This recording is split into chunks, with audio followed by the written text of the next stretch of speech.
down in the bottom three. Now Blackpool and Wigan below them. Huddersfield up to 19th, 2 points away from the relegation places. QPR and Cardiff in between them and the drop zone. Meanwhile, up at the top, I'm sure Burnley fans won't get sick of the sight of this one. Promoted right at the top of the tree. Played 39, 87 points. Sheffield United behind them on 76. The top six rounded out by Luton, Borough, Millwall, Blackburn and Preston just outside on goal difference.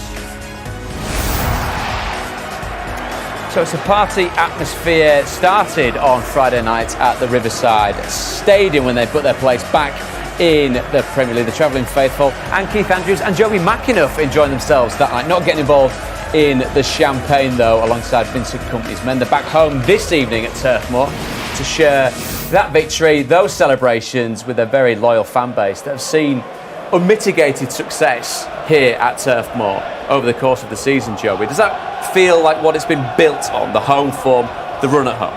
Yeah, listen, they've been fantastic whether they've been home or away, but clearly, their record here has been absolutely outstanding. I think that's another little target that it'll be setting to the players who want to go a whole season without losing here, and also about building for next season. He'll want to get into that Premier League and have a real sustained period like they had previously under Sean Dyche. And again, I think that's the biggest thing, that elite mindset, mentality. We'd probably already be clocked off, enjoying the rest of the season. But Vincent Kompany saying, no, we want more, we want to keep going. They're already starting to spend that Premier League money with the light show here tonight, Keith, showing everybody how it's done ahead of kick-off. This man, though, wants a vital 3 points for his side in second place.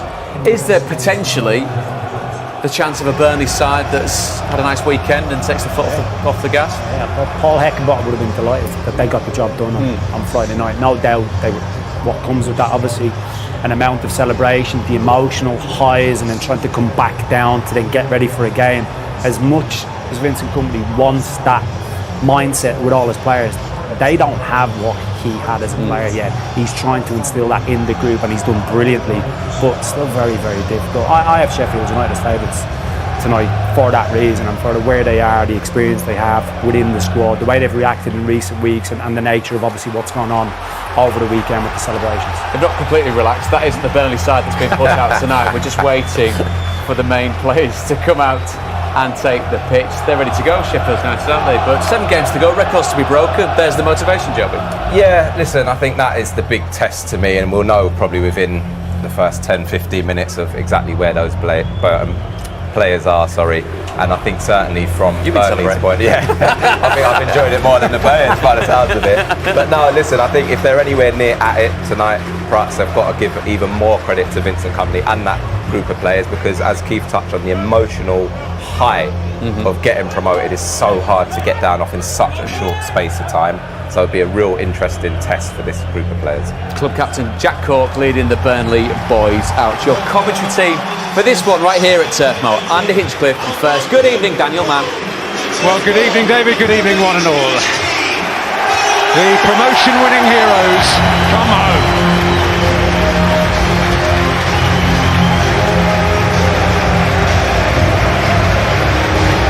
Well, the job done with 7 games to spare, an achievement almost without precedent, by my reckoning done only once before, from second division to first, 49 years ago, by a team led by another outstanding centre-half, Jack Charlton's Middlesbrough, with a young Graham Souness in midfield for good measure. That's the measure of what they have done, and there is still more for them to achieve. The title up for grabs now.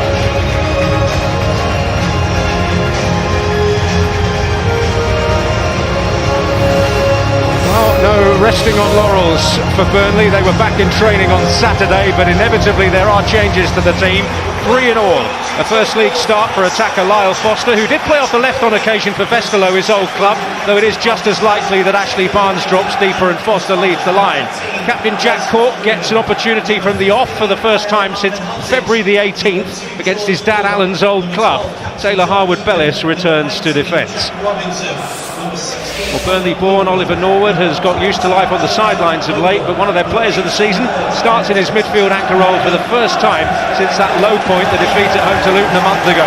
Paul Heckingbottom has gone with a front three to great effect since then, but it's a more familiar shape now with Oliver McBurney leading the attack, a key figure in their drubbing of the Clarets in November.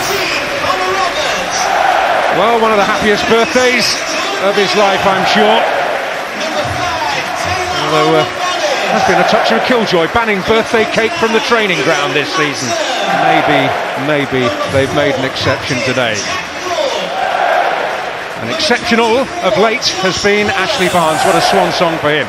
Yeah, Vincent Kompany's really taught an old dog new tricks this season. Ashley Barnes was a mainstay of the Sean Dyche direct style of plays, adapted superbly to Kompany's possession-based demands. I'm sure he's enjoyed his football this season in winning 3 promotions with the club. Back in November, Burnley buckled under a second-half Bramall Lane bombardment, and Ollie McBurney was the biggest part of that turnaround. And Willie's physicality, his aggression, attacking desire once again be the difference for the Blades. Yes, remember the 5th of November. They certainly do, with great hope that there can be some form of replication. But revenge has been a word often used by the Burnley head coach this season. They will certainly take plentiful motivation from that.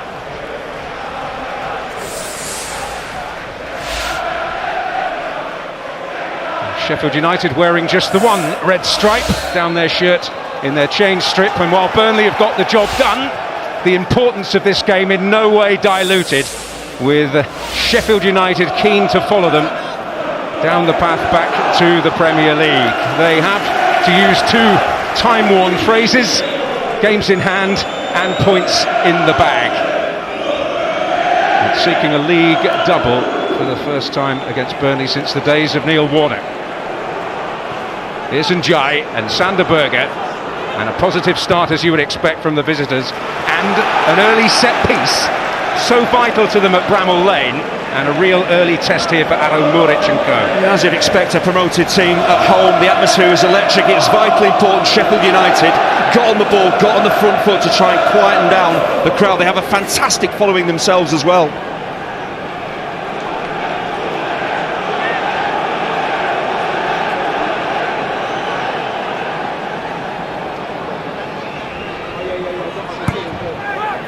Robinson didn't get there. McBurney might. And the acrobatics from Ahmed Hodzic, who comes alive in opposing penalty areas. And it's a couple of decent opportunities actually for Sheffield United. It's a poor corner. Matson makes a complete hash of the clearance, and McBurney snatches at it. It's just maybe a lack of reaction. They don't get themselves into a goal-scoring position. It's a bouncing ball. It's a difficult skill to try and keep that down. Erling Haaland can do it. Ahmed Hodzic couldn't. Egan to get there. Oliver Norwood seeking to try and maybe get an extra element of control again in midfield with his inclusion. One of the mainstays, yet on the fringes of late. Thanks in part to this man, Tommy Doyle. To go from a midfield 2 to a 3 and bringing a player, experienced player like Ollie Norwood, it tells you they want control in that area of the pitch, and it makes sense. An appeal for handball against Iliman Njai. It was rather thrashed at him.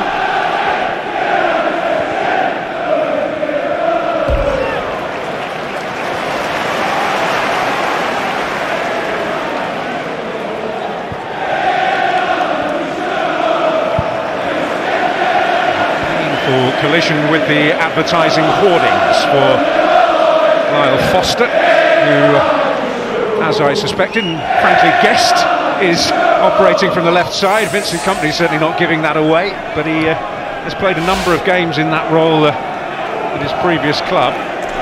Come on now, my friend, you never guess. You told me before the game that's where he's going to play, because he did it at one of his previous clubs. So again, yeah, it makes sense. Again, it's a very similar formation that Kompany likes to play with. He'll change his personnel, but everybody knows their roles within the formation.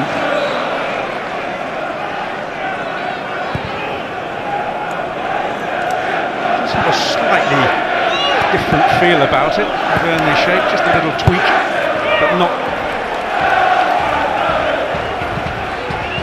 away from the familiar. Well, it's not just the achievement of winning promotion, it's not just the margin by which they've done it, but the transformative fashion in which it has happened, based from the start on a Dutch mantra.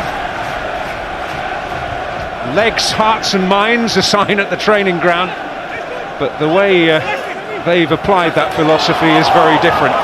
Yeah, any level of the game, winning games is incredibly tough, but winning games with style is what we've seen from Vincent Kompany in Burnley, and how quickly he implemented that style, made it successful.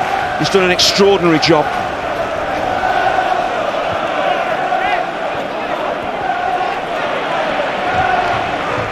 Here's Baldock playing at left wing back again, which is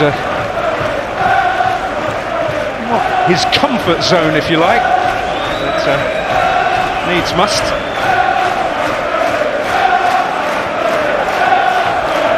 Second game in succession in that position. Here's Njai, a combination of industry and inspiration.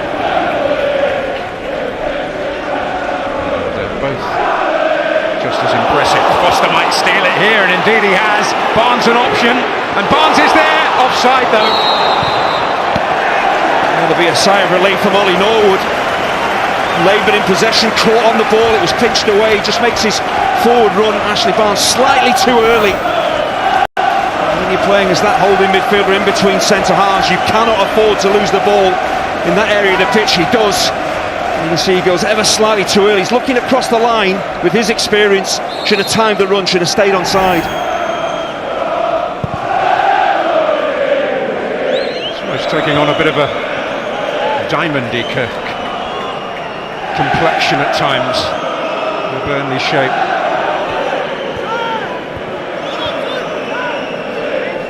We'll see how it pans out.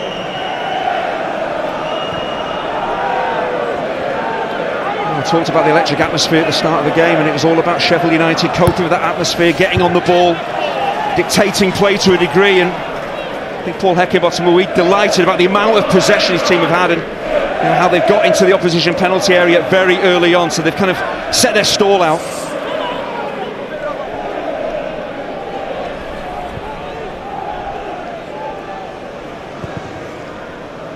McBurney hoping to win this. Howard Bellis didn't get there. Roberts will. Job completed by Teller. I mentioned that possible diamond for Burnley. I think you're right, with Jack Cork playing at the base and Ashley Barnes playing at the head of the diamond. That means then that Foster and Teller can attack from the wide areas. Baldock chasing this.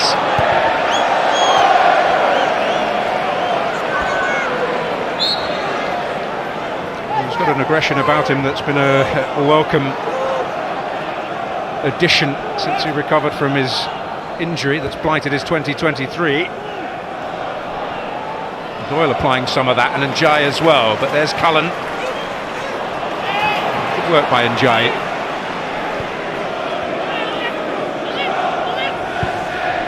Exemplary tracker back, and he can provide the incision going forward, but not the foothold there. Stayed onside. Doyle's touch, but it falls for Teller. Josh Brownhill breaking.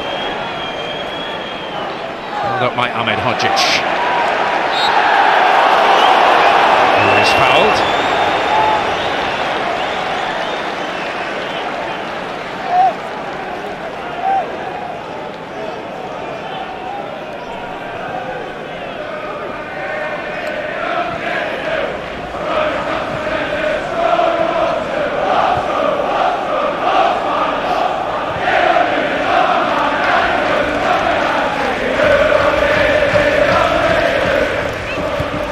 Howard Bellis. Some crossed wires, and as a result, a late challenge by Teller on Doyle.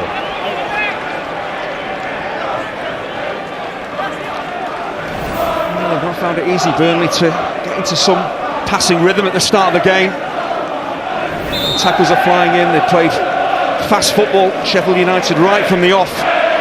So Burnley, even though you're promoted, the challenge has clearly been laid down for them. They've got to raise their game. Burnley rising. Brownhill now for Burnley. To Foster. He's not going to win that battle.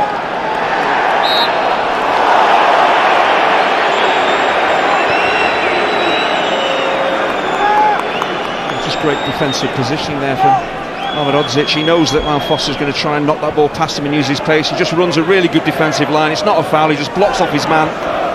Great piece of defending. And that's a foul by Teller as well on Baldock.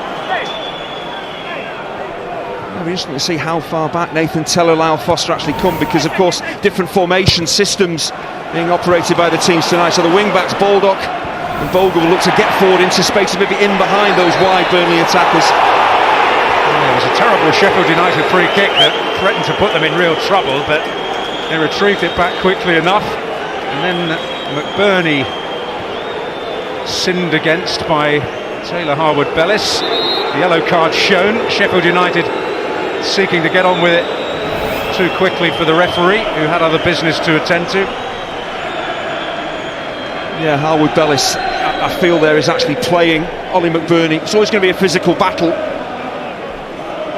McBurney's there, slightly ahead of him, but he does go launching himself into the Blade striker.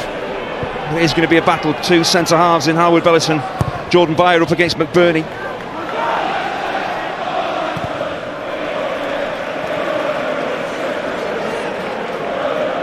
The one thing about Ollie McBurney, he will not shy away from that physical battle. He'll look to unsettle those centre halves as much as he possibly can.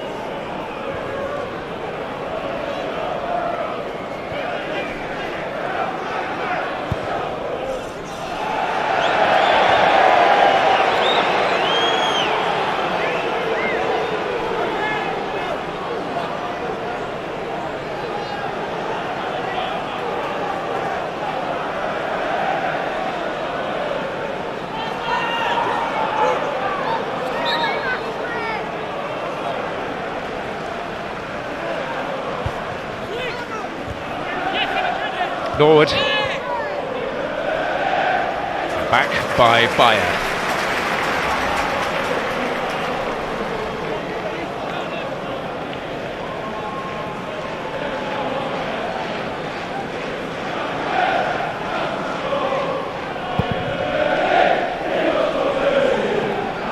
Barnes rises. Norwood. Breaks for Doyle.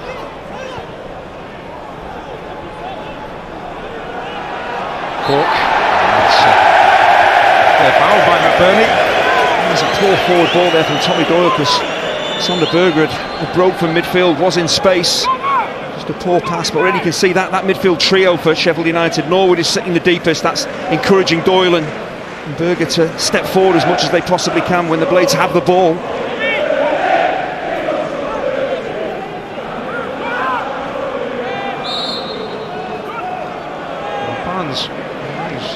Moving about, threatening to drag John Egan out of the centre of that Sheffield United backline. Berger, challenged by Brownhill. Maatsen. Jai urging, well, it was Bogle urging the white shirts to move forward. Stella, challenged by Robinson. Had quite the topsy-turvy down the reverse fixture. Foderingham reads it. It was very important that Foderingham anticipated what was happening there, because two of the three Sheffield United centre-halves get drawn into challenges. Robinson and Egan, they're actually out of the game when the forward ball is played. It's just slightly overhit, which means the keeper's always going to get there first. Offside against Foster. I do feel that John Egan has to be careful about how far up the pitch he goes, how close he gets to Ashley Barnes, because Barnes is looking to draw him out of that central area. If there's space there, then Foster and Teller can break into that gap. There's a straightforward ball into it, an attacker there. He was offside. Get yourself back onside. He shouldn't be caught offside so easily as that. Berger to Bogle. Beyer. Cool-headed defending. Who was very much on Sean Dyche's radar. It's Vincent Company who's got the benefit of his expertise, at least temporarily. Some of the Burnley standout performers borrowed from other clubs, like Teller. And now Cork.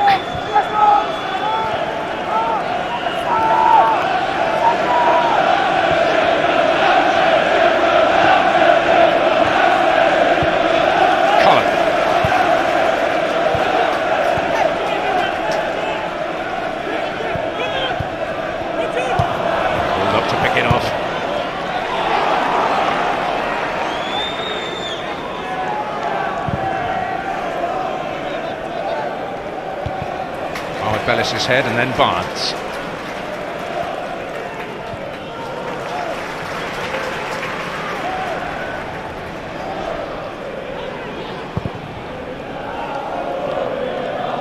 Mopped up by Robinson. Downhill now to Cully and Roberts.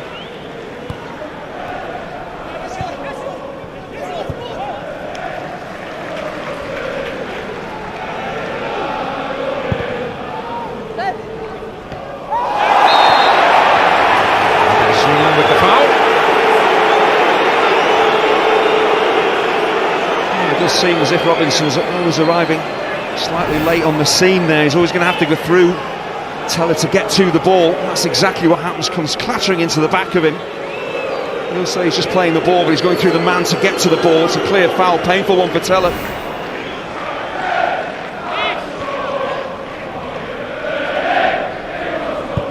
He did score at both ends at Bramall Lane, as well as making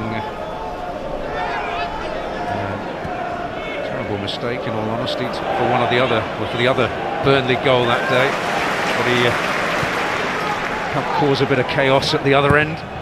He was the comeback kid that day, wasn't he? Well, all over the place there, and it is a penalty. And we're just waiting to see what colour of card Michael Salisbury is going to produce.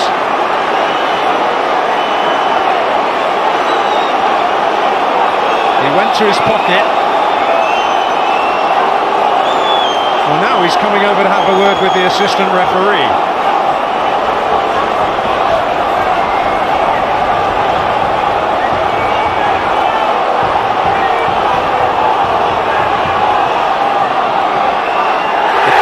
Red, and Wes Foderingham walks, and suddenly this game has absolutely exploded. Well, Paul Heckingbottom will be furious with this. His team, first 15-16 minutes have settled into the game beautifully, but you can't legislate for individual errors. It's a defensive disaster because they're in control, totally in control. You know, Jack Robinson, just clear your line, smash the ball out of play. Why wait for your goalkeeper? Why is Foderingham getting involved? You know, that's a simple situation to deal with, and they just make a complete mess of it by, you know, a lack of decision making, and Foderingham goes diving in to make the challenge. And Teller's in behind him, so you give Teller a lot of credit for just chasing a lost cause, but Robinson and Foderingham, that's appalling defending. But the relief is that the foul has been given outside the area. Certainly seemed initially the referee pointed for a penalty. We're waiting for Sheffield United to make the necessary change, so they do have a goalkeeper here.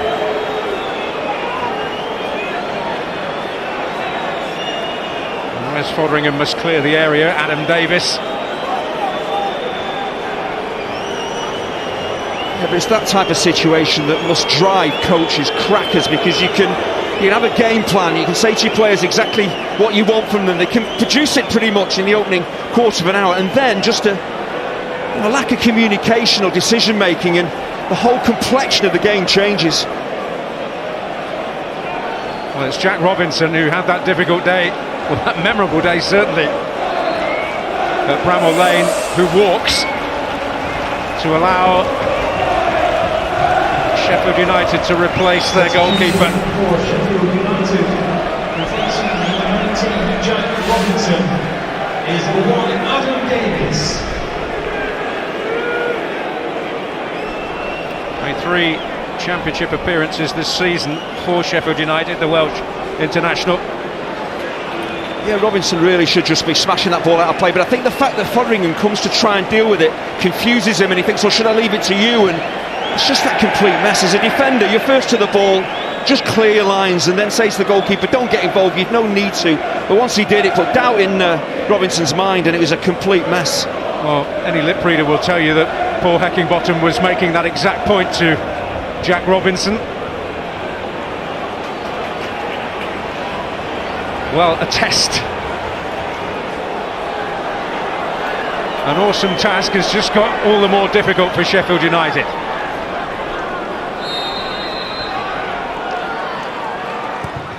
That's to fire it across. Oh, and head in hands for Lyle Foster.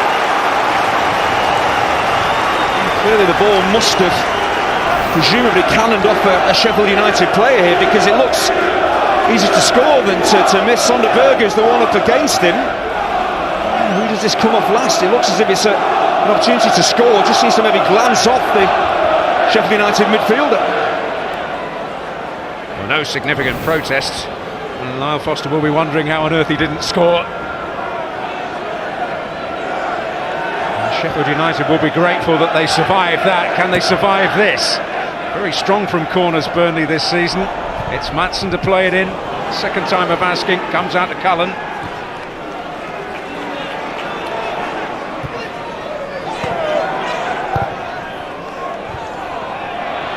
Here's Doyle. Well, Sheffield United have got to get themselves together.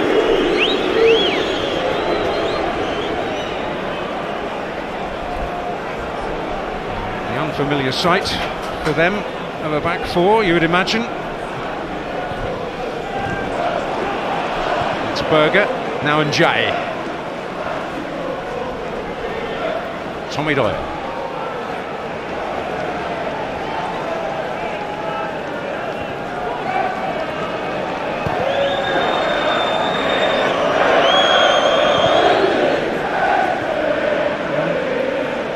Seemed initially that referee Michael Salisbury had pointed for a penalty there, but clearly after consultation they came to a different conclusion. But it was one of the worst cases of crossed wires from a defender and goalkeeper's point of view. Yeah, you've got to give Teller credit for chasing it down, but Jack Robinson's in complete control. What is Fotheringham doing? And that seems to put doubt in Robinson's mind, but you know, don't worry about that. You're dealing with an attacker. You've got your own goalkeeper getting involved. Still, put your laces through the ball, put it out of play. You know, argue with your goalkeeper once the situation's been dealt with. He just seems to stop because his keeper's there, and it's just a mess, a real mess. And it's going to be a hammer blow in terms of, you know, getting promoted for Sheffield United, depending on how the rest of the game goes. Well, they clearly did come to the right conclusion in terms of where the contact was made. Chances of Sheffield United achieving the right conclusion from their perspective diminished, and his night coming to an early end, along with their first choice goalkeeper.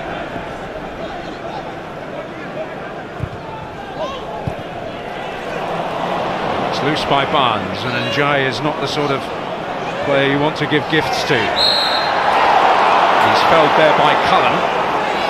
They're just looking at Sheffield United reshaping. It's a back four for them now. They've got players to comfortably play in that shape, and many times you see a team that goes down to 10 men, they can make it hard for a team with 11 to break them down, but also they've maybe got the bit between their teeth. They're unhappy with what's happened. Clearly they could respond well if they were to get a goal. You know, anything could happen.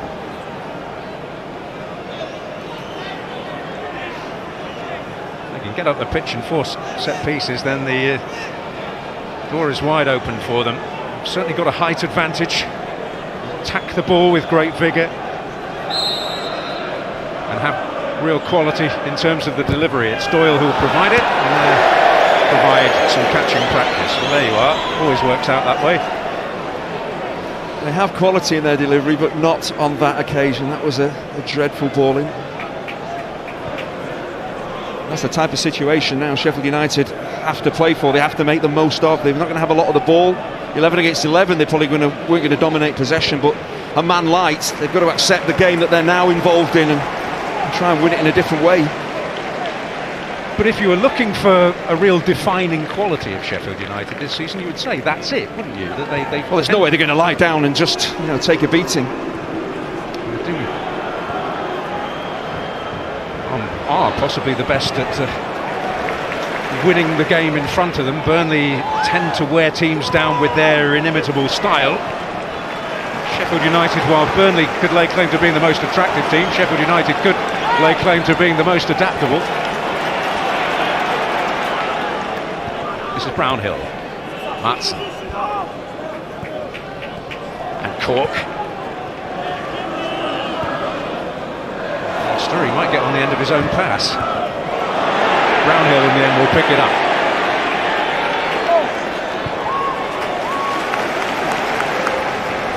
Bayer to Harwood-Bellis. Roberts.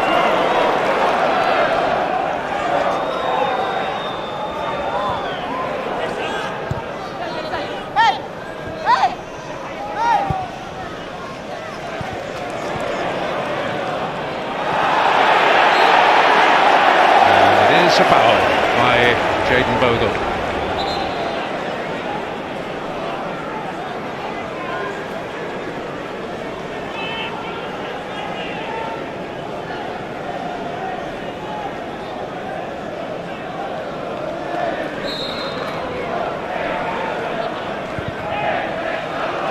Roberts drilled into his feet. Teller. Roberts. Cullen.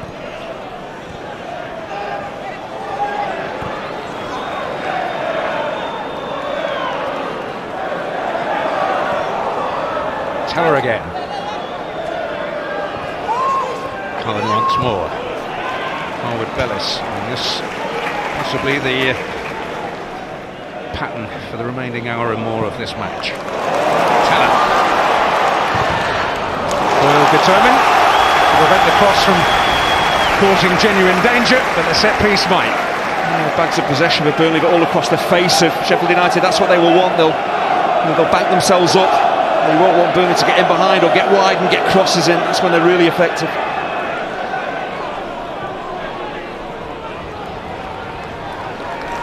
In terms of the goal-scoring business, they're good in every aspect, so no surprise to see them top of that particular table as well as the championship table.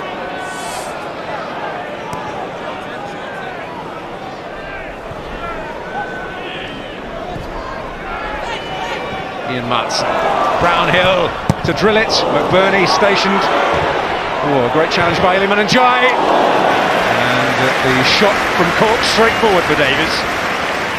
The Sheffield United strikers, McBurney and Njai, doing sterling defensive work. McBurney reading the cross, and when the ball breaks, Njai reacts quickly to get a block in on Matson.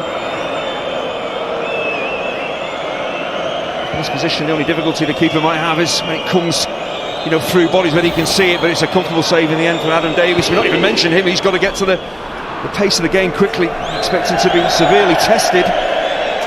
Burnley having an extra man.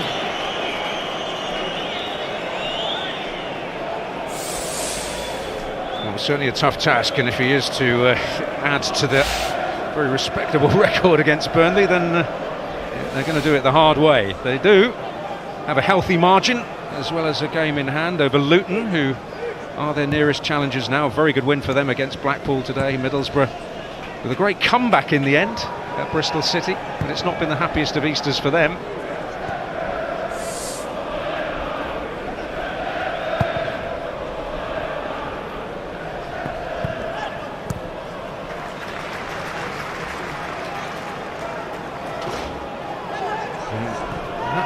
Table taking on a very healthy look for Sheffield United, given the fears of February, the murmurs of March, replaced by a sense of assurance in April.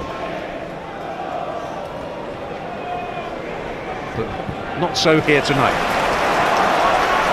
Roberts.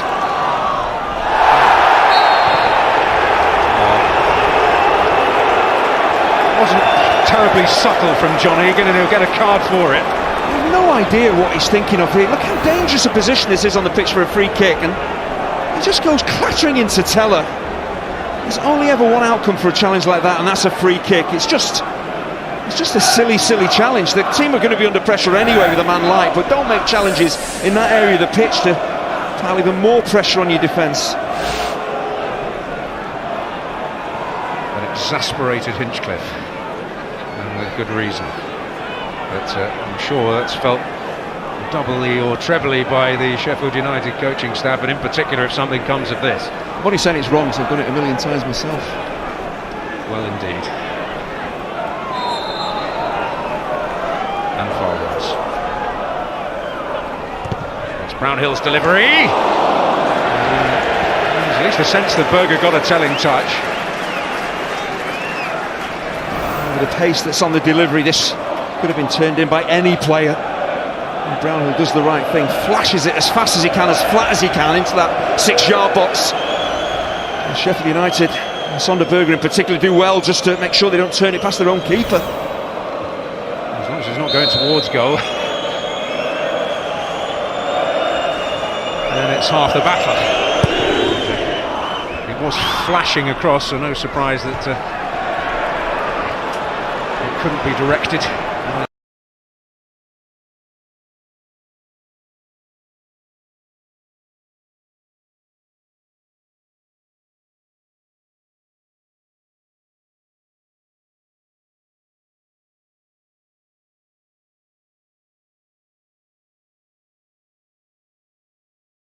Six-yard box.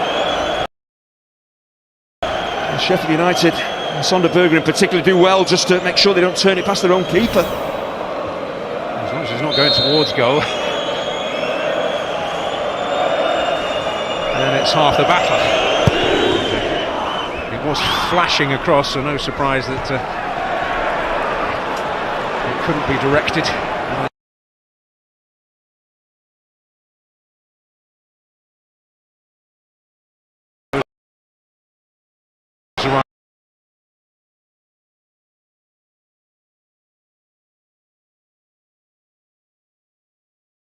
Cancelled, you said. No, there was just there was a publishing company that replaced it with a new... But carry on. There was a publishing company bowdlerised. that for profit maximisation reasons released a new edition which had some of the language removed, right? Yeah. The woke mob is not particularly But King powerful. Charles If it was, I think survived. King Charles would have been cancelled, and he hasn't been. He's going to have a very successful coronation, I imagine, however much you're underwhelmed by the lead-up to it. Oh, good stuff. Well done, chaps. I enjoyed that. Thank you very much. Right, okay. Well, thank you to my distinguished panel. You better close it there whilst we... No, it's good. It was good fun. I mean, I could do this all night, but unfortunately I'm not allowed. Probably with good reason. Although we do have more coming up. Mail me at mailmog@gbnews.uk. Still ahead. The Labour Party is up to some rather dirty tricks, and they've doubled down on it. And once again, don't forget to stick around for my debate with a former Cabinet Secretary about the junior doctors who are about to wreak havoc on the country.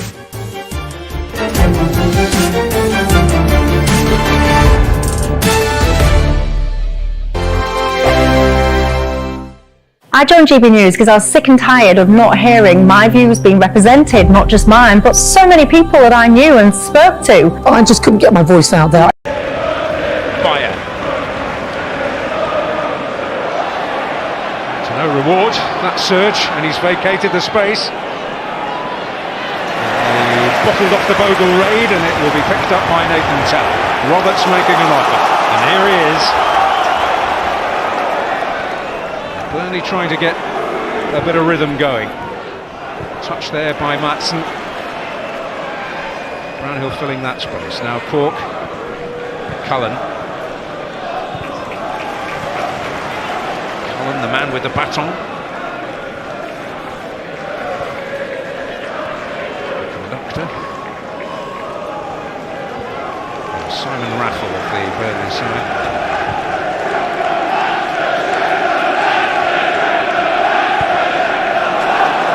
Must be offside, and indeed he is.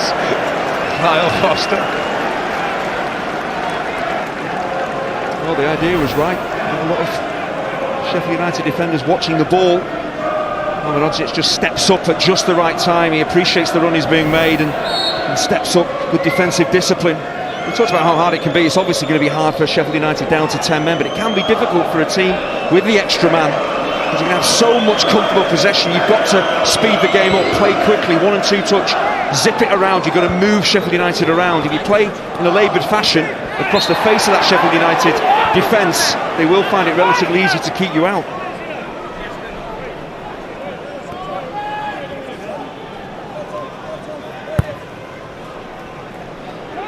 For Burnley, keeping the tempo up is absolutely vital. Just because you've got the ball in comfortable possession, in comfortable areas, try and use it as quickly as you can.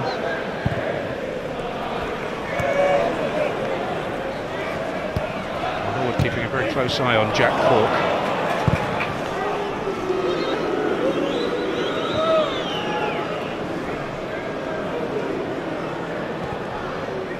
Harwood Bellis. Cullen.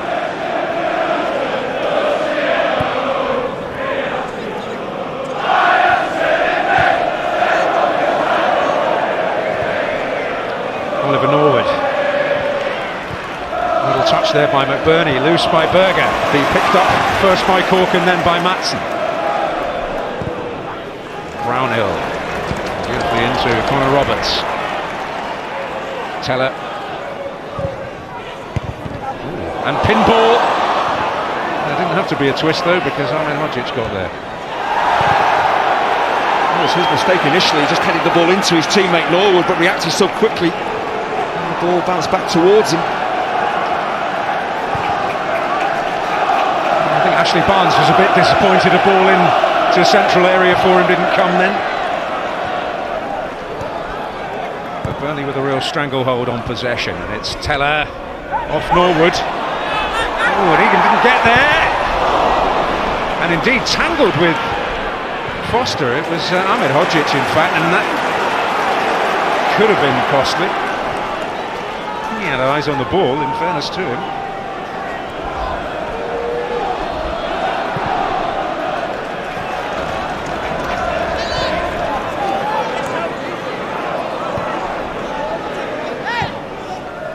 See, Lyle Foster's now virtually playing as a second striker. Burnley extra man dominating the ball. Maatsen can provide the width, or Brownhill down the left, and Foster can then drift off the left to join Ashley Barnes. Maatsen. Foster. Cork.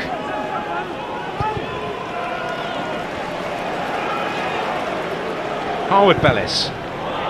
That came off McBurney and wouldn't quite fall kindly enough for Ashley Barnes. I did wonder during the January window what sort of future Ashley Barnes had as a regular in this Burnley lineup, because there was a talk of the desperation in which they needed a striker. They recruited a couple in Foster and Obafemi, but he's nailed down his place. All-round contribution valued hugely by Vincent Kompany and co, despite him not being the most prolific.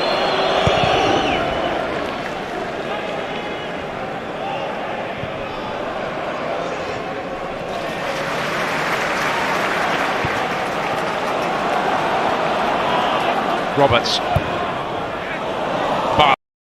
Make when it comes to criminal justice, and especially this. Now, I think that's less about sentencing, although there is an issue there. I think it's more about the fact that if you sort of report a rape, there's only a 2% chance that is going to lead to a charge. Child sexual abuse, there's only 10% chance. In and around the halfway line, they will go to ground. They'll try and pick up free kicks just to get up the pitch and relieve some of the massive pressure they're under. Well, yeah, they are a team that can win a lot of beauty contests in this division, Sheffield United. They're capable of stylish football, but their grit, very notable quality. Burnley searching a little more optimistically for a free kick there. Here's Njai. He's one of the reasons why they can come out on top in a contest for style. Iliman Njai.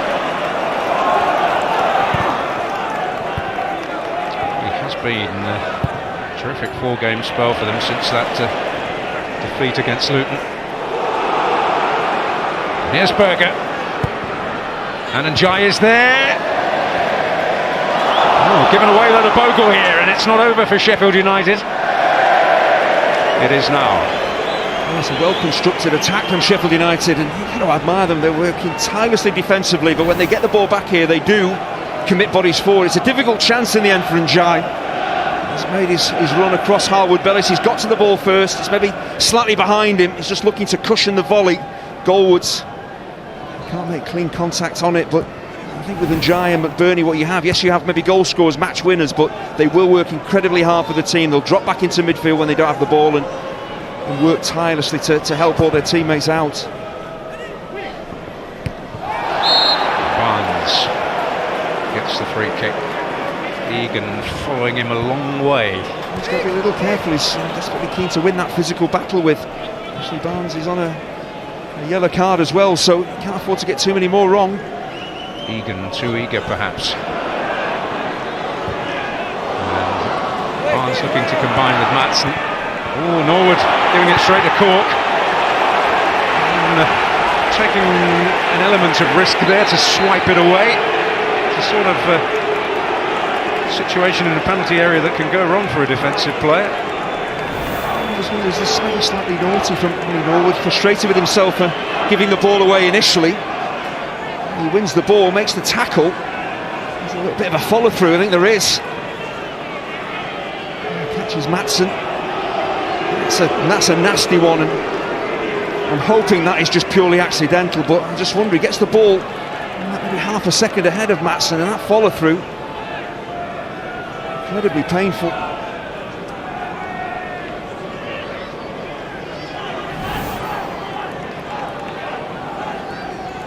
Well, winning the ball is not a defence. If you still endanger an opponent with the follow through, you'll still be in big trouble, and he's slightly fortunate there.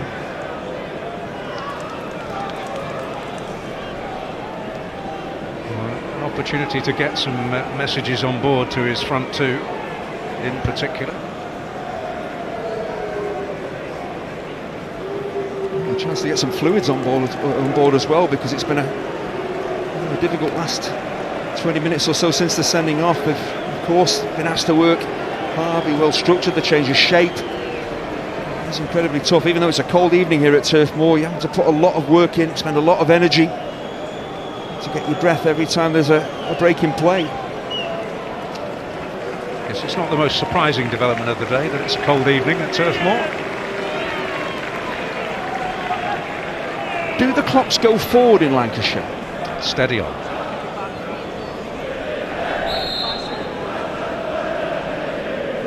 It is April, isn't it? Yes. I'm very observant. Always been a dab hand with a calendar. Yes, it's one of your few gifts. This isn't Jay. Cullen. Left foot, reading a calendar. There we go.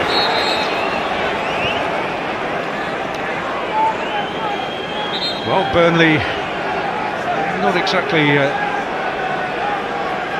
threatening to burst the door down with a battering ram, but they certainly are loitering in the porch.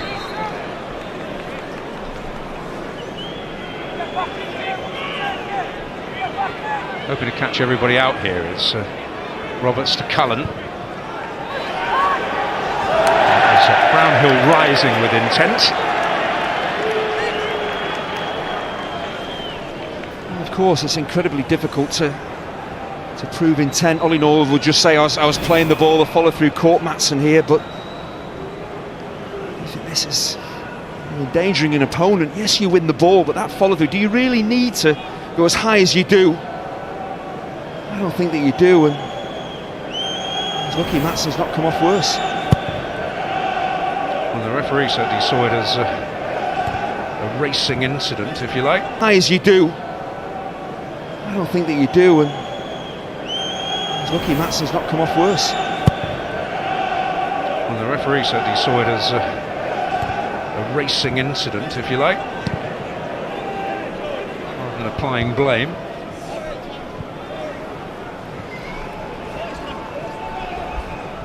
This is Roberts. Cullen. That's Baldock, and here's Tommy Doyle.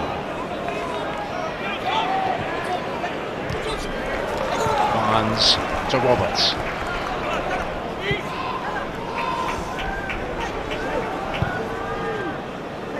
Paul Higginbottom has already had to use one of his substitutes following him being sent off, and I'm sure the rest of the Sheffield United bench have to keep warm as well, because everybody's going to be involved tonight. Roberts into Barnes. He was possibly thinking that Lyle Foster had hung back.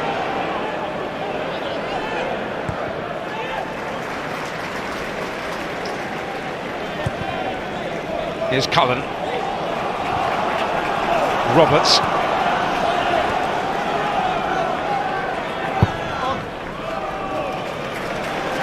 All the way across to Brownhill. Since the way inside for him. This is Roberts. Tease it in there over the head of Barnes. It's not the worst ball, and I just wonder whether Connor Roberts could have actually just engaged Baldock here, just driven into the penalty area, because they had 2 against 1 with Teller on his outside. But maybe just have taken an extra touch, then lay Teller in. Teller would have been in space and possibly in on goal. At the very least, he'd get a cross in from a better angle.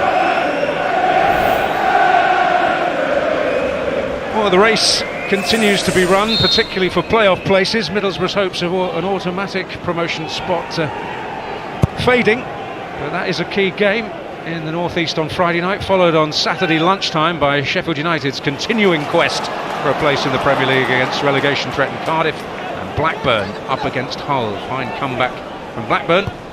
That's Saturday night. Hull getting a result of significance in the playoff chase by beating Millwall today.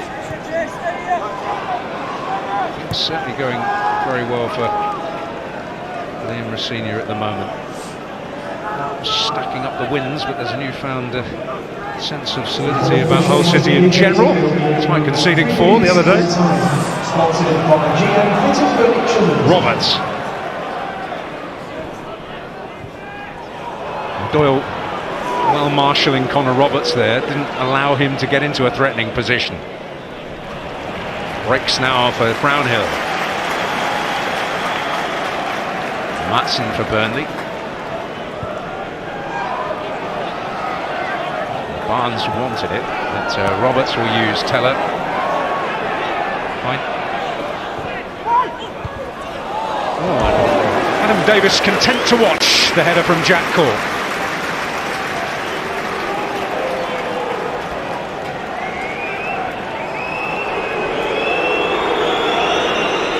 Trust in his goalkeeper, a goalkeeper he had with him at Barnsley in years past. He must be happy with the defensive application he's seen since Adam Davis came on. Of course, he probably wouldn't expect his team to get up the pitch as much as he would have done previously, not going to create that many opportunities, but it's about, again, not conceding after you have a man sent off. Don't concede early, don't go behind, just stay in the game, and that's what they've done for the majority of this first half. Wes Foderingham was red-carded in rather different circumstances earlier in the season against Blackpool after the game had concluded. A madcap 3-3 draw at Bramall Lane.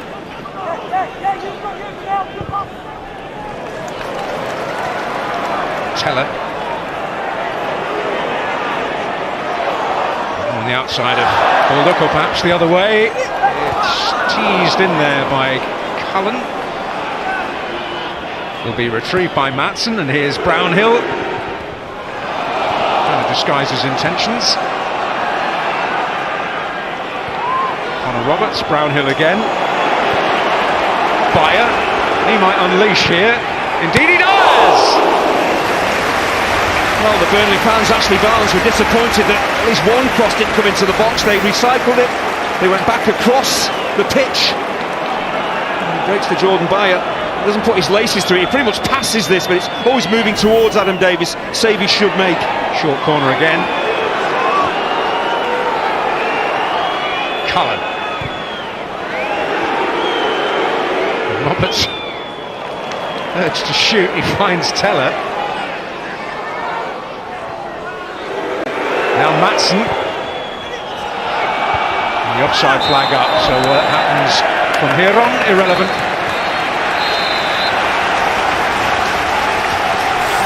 The referee brings the first half to a close, and it's been a rearguard action since the 17th minute for Paul Heckingbottom, Sheffield United. Michael Salisbury showing a red card to goalkeeper Wes Foderingham after a terrible misunderstanding between he and Jack Robinson, which resulted in a free kick for a foul on Nathan Teller. Adam Davis has come into the game. He's had a few routine saves to make. There was one glorious opportunity for Lyle Foster which somehow didn't find its way into the net. Vincent Kompany's side drawing a blank against 10 men so far. A few routine saves to make. There was one glorious opportunity for Lyle Foster which somehow didn't find its way into the net. Vincent Kompany's side drawing a blank against 10 men so far. Half-time at Turf Moor in this battle of the top two. It is Burnley 0, Sheffield United 0.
The party's not quite in full swing here at Turf Moor. Subdued first half. No goals as yet, but there has been one red card. Keith Andrews and Joby McAnuff alongside me here to discuss that. Keith, I'll come to you first. So Wes Foderingham has got himself sent off. Tell me why he's where he is when he ends up getting sent off, please. Very avoidable for me, and it's very simple. average ball into a channel. I think he's in full control of this, Jack Robinson. I think if he stays at home, West Brom, if he stays basically on the 6-yard line, it comes back to him, and then Tella either presses him, he goes long, but they certainly don't get into this type of pickle. So I think it's very, very avoidable. Yeah, listen, I think certainly for me, Jack Robinson has to take control of the situation. Even after Foreignen's come on, he's got no need, one, to come out initially and then compound that by sticking his leg out. It was clearly a goal-scoring opportunity. Nathan Teller's running into pretty much an empty net. And listen, it's desperation, it's panic from that initial first mistake. But for me, I still think Jack Robinson can take command of that situation. Just clear the ball. It's as simple as that, Brooks. And the right decision here, though, with Michael Salisbury going over to his assistant, because he's quite clearly pointing to the spot and maybe going for a yellow card. It then gets reversed because he sees, with the discussion with his assistant, that the challenge is outside the box. Right, but as you're saying, a clear goal-scoring opportunity. Good communication, right conclusion, right. His instinct was to go penalty. Definitely was a free kick and definitely a red card. So well done, officials. He said with real feeling from Keith Andrews there.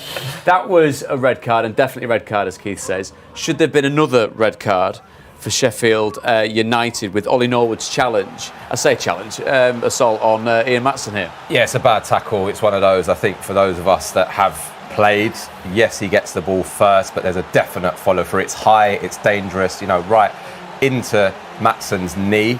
He's got plenty of time to get out of the way of that and just stop that follow through. It's the ref's angle, isn't it? I suppose Quotes has given me a little bit about the officials, but in his defence, I suppose, in this one, in terms of seeing it clearly, I agree with you in terms of we've all played the game. I think the lads in commentary said only Norwood will know whether he meant it or not. You mentioned the ref's position, Keith. Sorry to butt in, but you've got Sander Berger there and Jack Carter coming to the vision of the referee. So maybe not easy to see absolutely when it's froze here, but we've all played again. I think he means it. I think you know what you're doing in that instance in terms of that little bit extra, that little bit of follow through. And I think if they see that clearly, the officials, I think he's in a bit of bother. Okay. No goals here at well, plenty of talking points though, as ever in the Sky Bet Championship. All smiles before kick-off. And in this run, it's quite clearly a tackle fest right here at Turf Moor. That's what we've seen so far. Fingers crossed for a bit of quality in the second half.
Screwfix Sprint sponsors Sky Sports coverage of the EFL.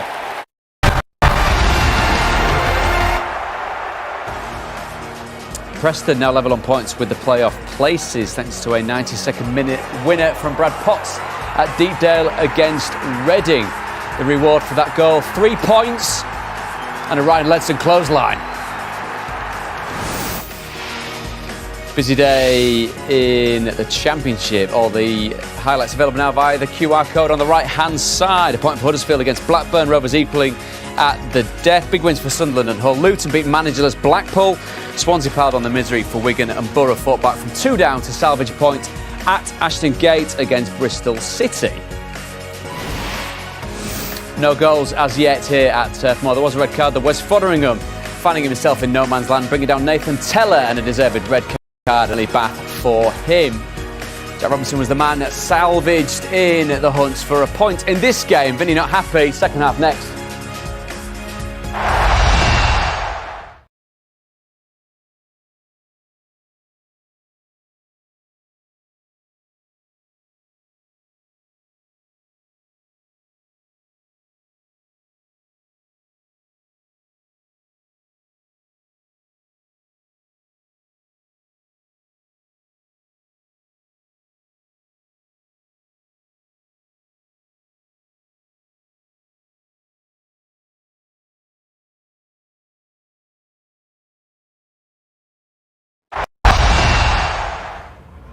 Goalless at half-time. Burnley about to emerge from the tunnel here at Turf Moor. Subdued, it's felt at times, Keith. Is that due to a heavy weekend of partying, do you think, for these Burnley fans? Understandably so, though. You're teeing me up, because I've been saying it since I've come here today, that it doesn't feel like a promotion-type atmosphere. It really doesn't. I can't get my head around it. They've achieved something phenomenal this season. They really have.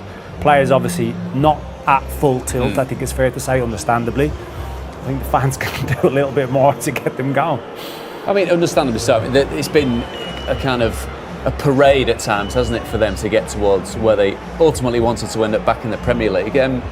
What do we see in the second half from the Burnley side? Do we see a Vincent Kompany half-time team talk that says, yes, we may be promoted, I want revenge though? Yeah, he'll want to win this game for sure. I think particularly with, of course, the red card giving them the numerical advantage. You know, I think you're seeing possibly Gudmundsson there being introduced, which we felt, and maybe Manuel Benson as well. Just particularly in those one-on-one duels, you know that Sheffield United are going to be really deep. Of course, they're going to have to try and restrict those situations that Burnley are going to want to create, and it's tough to do it against 10 men that are sitting deep. So again, players like Benson to come on, try and give him the ball and just go and create something. What about Sheffield United, Keith? Are they sitting, keep the point, go for it? I think pretty much what you've seen. I think that the tweak that he went to it was brave. He went with a 4-3-2. Obviously took Jack Robinson off. It's a big shift in those midfield areas to get across the pitch, and especially with the personnel that looks like he's bringing on now as well, Vincent Kompany. So he's going to have to energise his team. He's going to have to use the bench really, really well in the second half. But you'd expect Burnley to up the ante in the second half. Always looks like he means business, and he's done it once again. 2 changes for Burnley going into the second half. With news on that, Andy Hinchcliffe, Daniel Mann. Well, yes, just digesting that news myself, because it looks like Johan Berg Gudmundsson and Manuel Benson are getting ready to come on, and I am reliably informed that Jack Cork and Lyle Foster are the duo that are going to be replaced. Manuel Benson certainly made an impact on the reverse fixture. It is Johan Berg Gudmundsson, a starter on Teesside. Number 12, Lyle Foster, and number 17, Manuel Benson.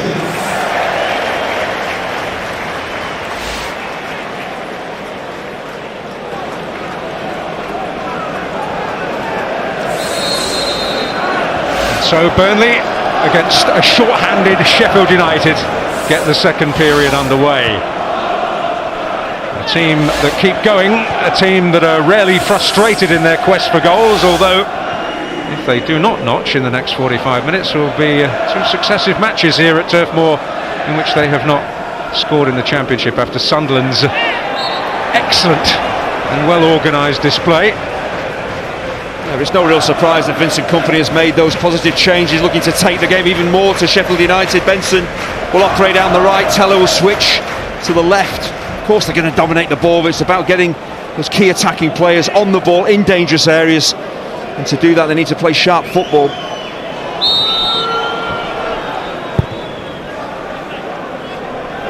Burnley rising.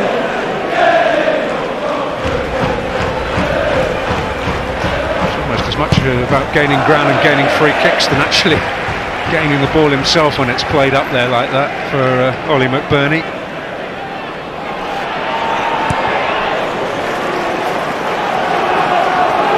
Great extrovert, something of a mentor on the quiet to some of his colleagues, Ollie McBurney.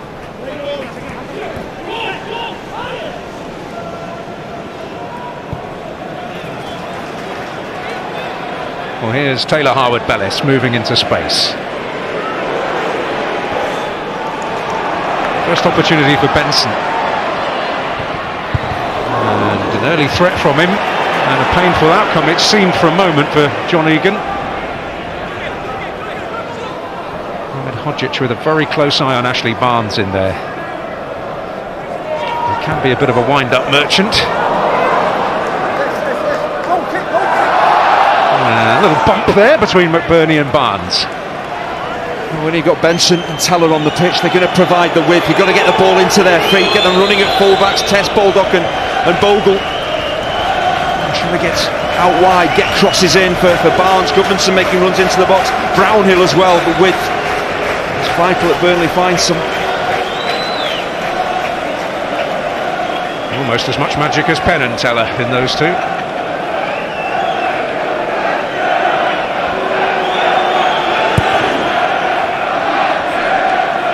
Burnley will rise. Not in fact. That's Meyer who got there.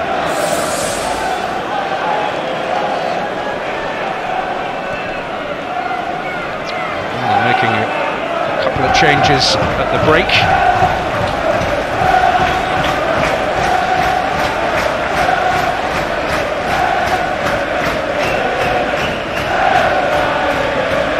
And Sheffield United, if you just joined us, having to make a change earlier than they hoped after the 17th minute sending off of their goalkeeper Wes Fotheringham for an offence that was just outside the penalty area. Denial of a goal scoring opportunity. This is Berger. A foul on this man, Nathan Teller. Not kept in there by Johan Berg Goodmanson. It's good to see Sheffield United taking the game to Burnley. Sander Berger breaking forward. He's got that athleticism, dynamism to do just that. But the problem is when you lose the ball, as you invariably will do because you're a man short, you have to get back into that solid defensive shape, because Burnley, with the pace, direct runners they've got on the counter-attack, could hurt them, could win the game from there. Chase for Bogle is a forlorn one.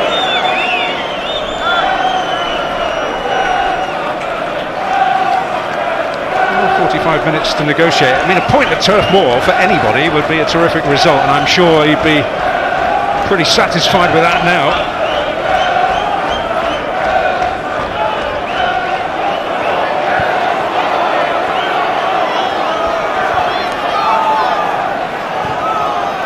Watford managed to take 4 points from Burnley this season. Sheffield United are very grateful to follow suit. This is Goodmanson. Now Maatsen, Teller outside him. Here's Teller. Connor Roberts, Benson.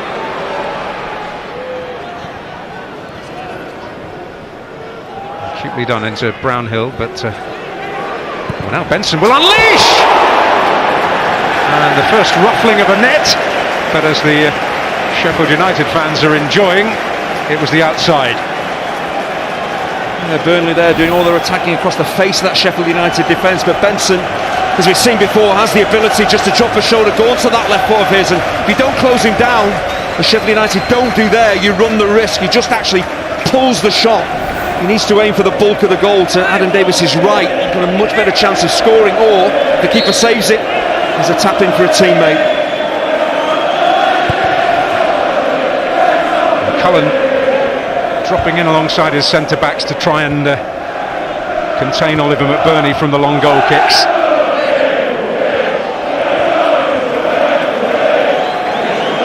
Painful one for Benson in the centre circle, and the game will be stopped.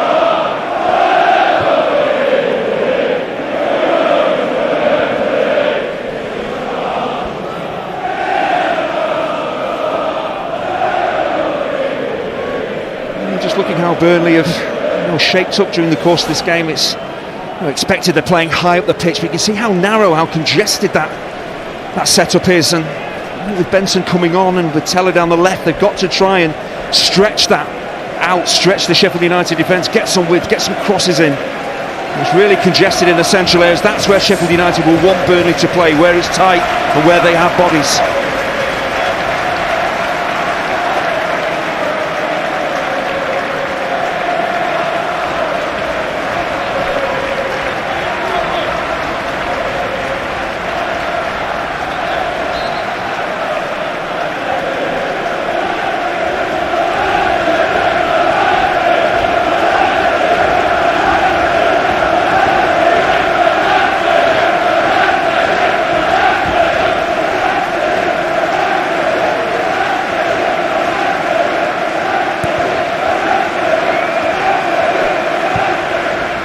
This is Teller.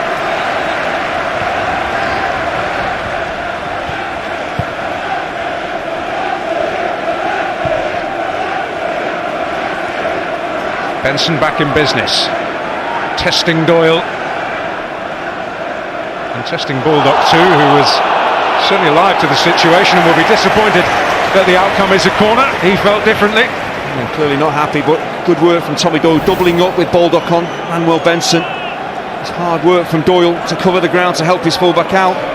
Just look as if Baldock did get the last touch on that.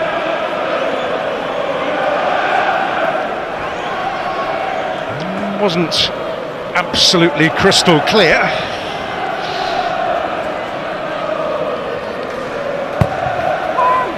Oh, and Howard Bellis was fractions away. He had a free run on it. Defensively, Paul Heckingbottom will not be happy with this. The ease with which a big centre-half gets into space. He gets away from Egan, who's claiming he's blocked off. He goes to ground Egan. He's just completely mistimes it. Just comes off, glances off his head. See, Egan's with him. I think he does actually get blocked off by Jordan Beyer. Maybe there's a foul in there. The referee hadn't seen it. It was an opportunity. Just mistimes the header, and he knows it. As good an opportunity as they've had if he gets that right.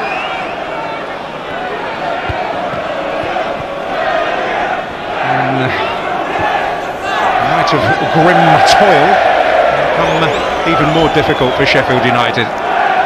You have to give them enormous credit. They were at a real low point after the defeat against Luton, as he would admit. The worst he'd seen was how he reflected upon the performance. Result at Sunderland, absolutely enormous for them. They made some bold decisions, including a change of system. I know there was rightful bleating about the manner of the goal that won it, but that goal was coming. And they might also on another day have been playing against 10 men for most of the game. Yeah, they have got one of the strongest squads in the Championship. You would have expected them to be challenging for automatic promotion, but football is about character as well. When things aren't going so well, do you dig in? Can you get results? And they found results, Sheffield United, at just the right time. Ahmed Hodgic, now Berger. Doyle going in, but he couldn't quite get there. And Doyle and Berger just have to be careful about how high up the pitch they go, because if they're cut out of the game, if they're bypassed, Sheffield United are short in numbers and Burnley will flood forward. Yes, there's always a sense the risks are going to be much greater than the rewards with only 10 men.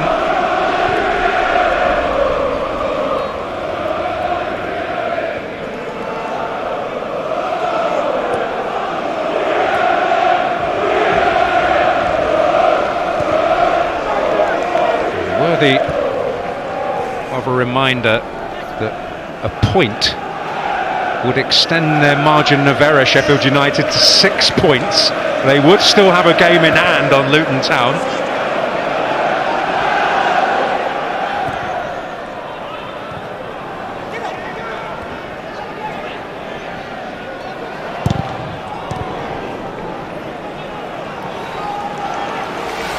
would be the situation. It's a very enviable one for Sheffield United, and who'd have thought they would have this level of comfort a few weeks ago when everyone was getting a bit jittery. Yeah, a point here for Sheffield United under these circumstances would feel like a win. But the remainder of this half might feel like an eternity for Paul Heckingbottom and Stuart McCourt.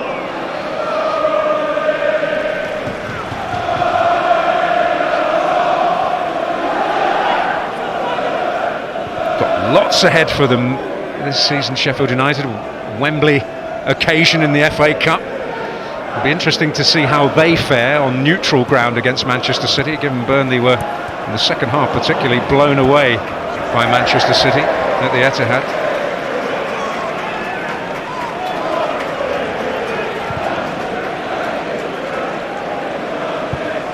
Teller.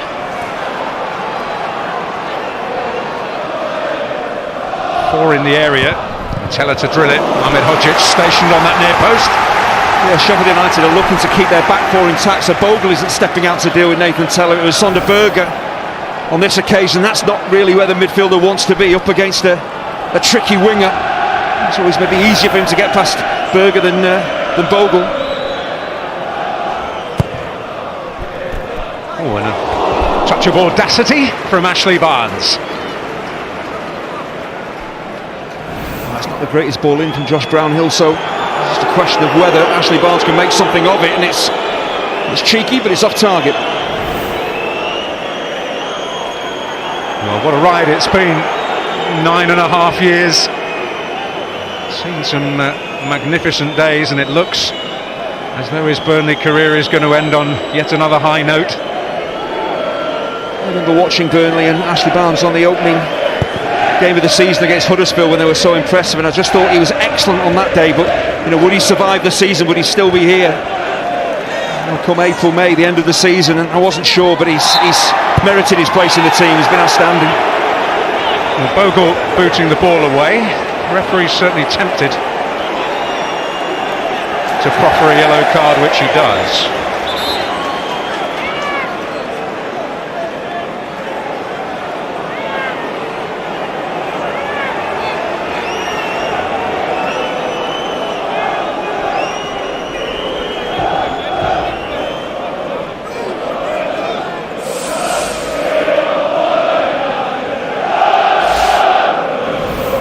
The whistle has gone and you just smash the ball away, you know what's going to happen. There's a foul there, Sonderberger, and Bogle, as he smashed that ball forward, you must know what's coming. I'm not sure what the defence would have been. It's the old brain fog.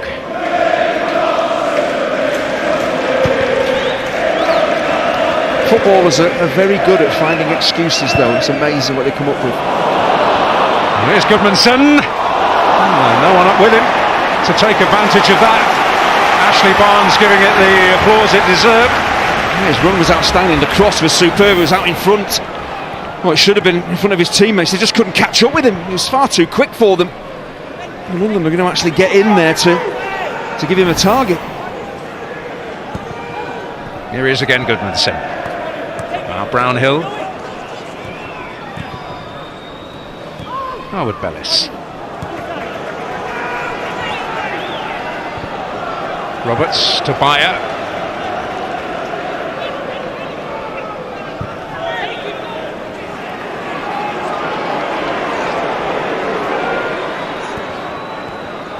Benson. Roberts. Well, that's a great ball in. Teller might yet make something of it. Goodmanson does!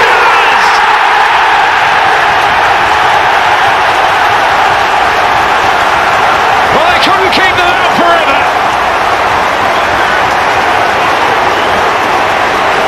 And the party spirit to the fore again at Turf Moor. Johan Berg Goodmanson smashing it in. Yeah, it's a devastating, emphatic finish. Credit Vincent Kompany though.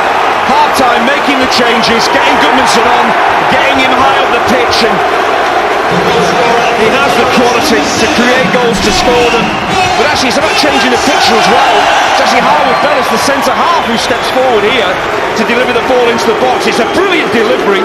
It gets Sheffield United on the back foot. Looks as if Teller's going to score. He just keeps it alive, but Gudmundsson does the right thing. He has a good long look at it. It's a bouncing ball. It's so tempting to just smash this and hope it goes in, but he drills it. He keeps it down, keeps his composure. Beautiful technique. It's past Adam Davis before he can react. That's a strike of a very experienced midfielder. Well, the birthday party might yet be in full swing. That's a moment of wild optimism. We're just going over the bar. Going for a goal straight from the kick-off, but power and control from his favoured foot there, Johan Berg Gudmundsson. And also it's important he actually follows the play in as the cross comes in. He's not stood on the edge of the box waiting for the ball to come to him. He's anticipating Teller might keep it alive. He's stepping onto the ball, and then it's about composure, about quality, and he provides both.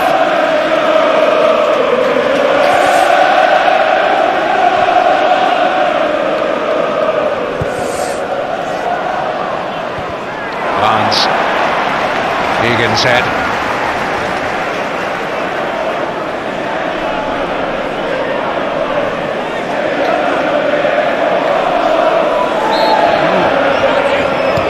Firm control of the game in these circumstances was inevitable, but finding a way through was not. And they have done so. As you said, Andy, slightly different tack to it with Harwood Bellis joining the attacking Arsenal. Lovely ball by Gudmundsson, using that left foot to good effect again. Now here's Benson. Connor Roberts. Well, he doesn't give the public what they want, the cry of shoot. Cullen. Gudmundsson lurking again. Oh, a Teller. Gudmundsson keeping that pressure on. It's Baldock who deals with it, and he feels his teammates need a livener.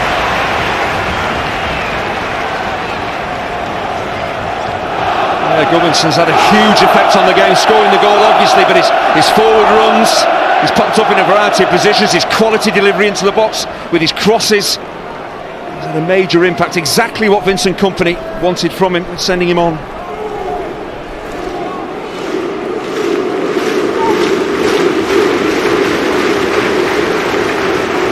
Well, a touch of appropriation of the Icelandic thunderclap there to greet the Gudmundsson corner.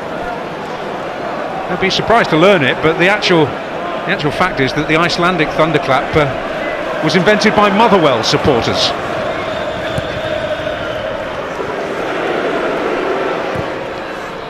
Inspired by the Gerard Butler film, The 300.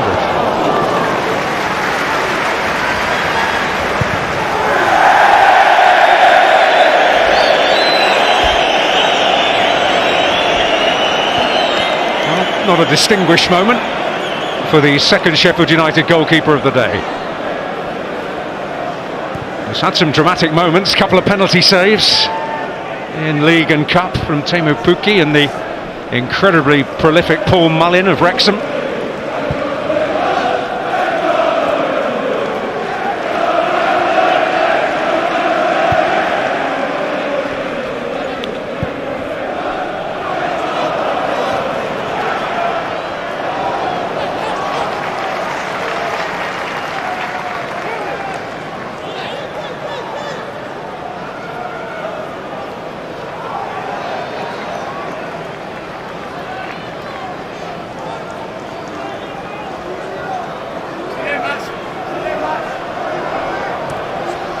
Matson.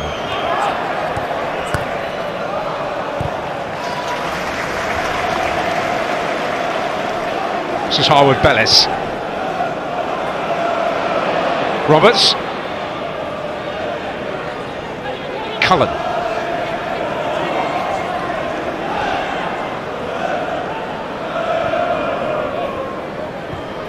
Matson. Cullen. Benson. Roberts pointing the way.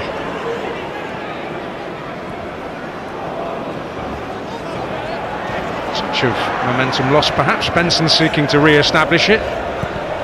Now Maatsen with a lot of space.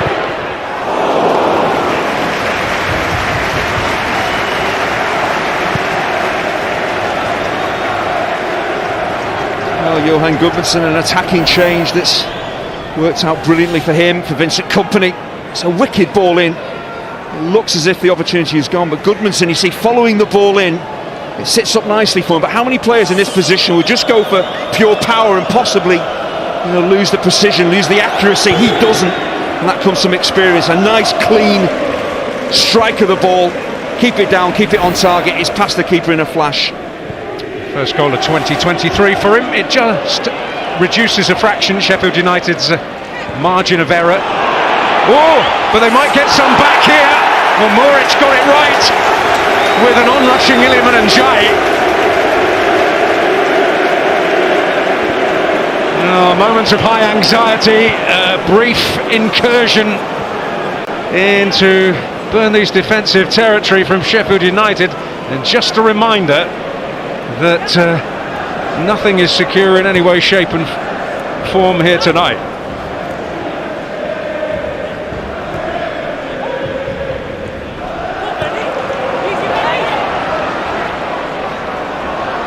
Oh, and Roberts safely gathered by Davis. Well, with your team dominating the game, there would have been a danger for Aaron Muric of just a lack of concentration, but it's a good job he switched on here. It's a brilliant tackle.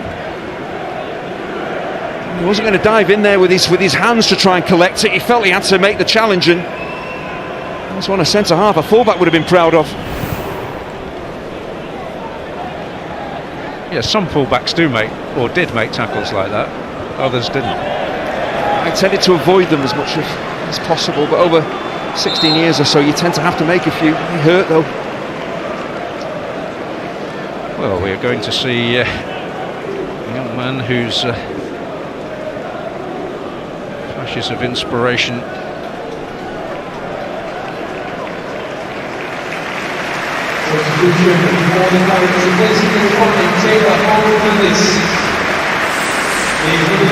Led to the breakthrough for Burnley, being replaced, Taylor Harwood-Bellis, by his namesake of sorts, Charlie Taylor. Another excellent Burnley centre-back in the building, formerly James Tarkowski. I get the sense that Harwood-Bellis was not exactly pleased to be taken off there. Played his part in the goal with an excellent delivery into the box, but his body language, he was, again, you've got to understand it, it's for the good of the team, and you've got to accept that, but it's hard to when you want to stay out there. Well, this could be for the good of Sheffield United. It's Jayden Bogle. Could have been. It is really hard. You're working so hard defensively that when you get up the pitch, have you got the ability to deliver quality into the box? You're probably tighter than you'd normally be after roughly 70 minutes of a game, but that is, way off the mark. You see what he's trying to do, gets it all wrong. Teller.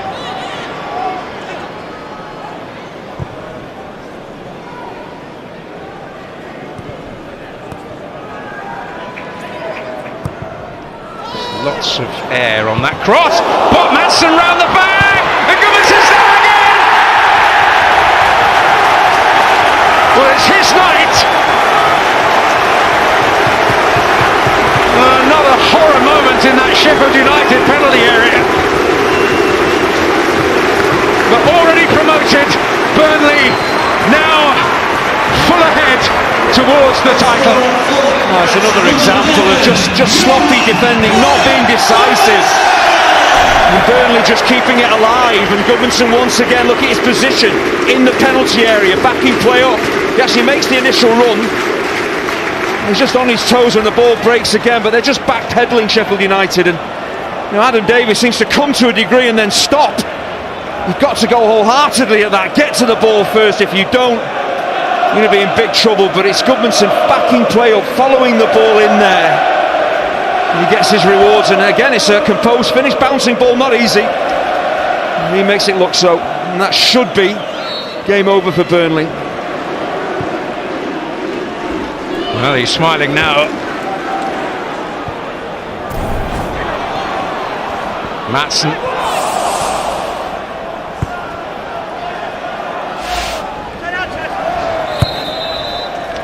up against Njai, contesting for possession. Well, one of those nights.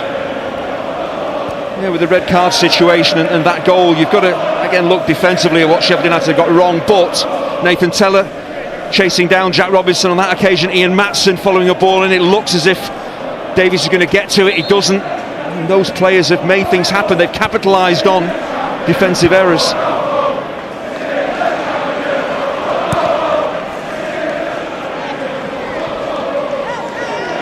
Well, they're going to throw a fair bit at it from the bench, and well, hoping to follow suit in the significant impact Burnley's changes have made here.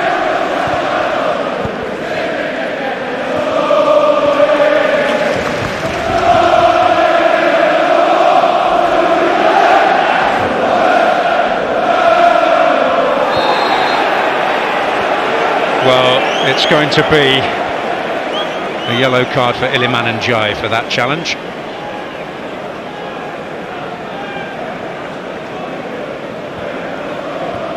It's been a frustrating night for Sheffield United. This is a frustrated challenge really from Njai. Nowhere near the ball, just taking out the man. It's just because he's working and working, just not getting any possession, and looks as though he's run his race as well. Indeed, and a barrage of changes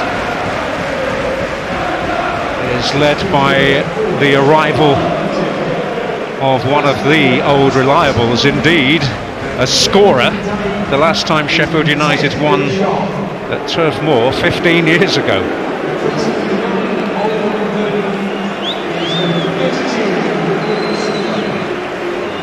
And young Will Asula getting an opportunity.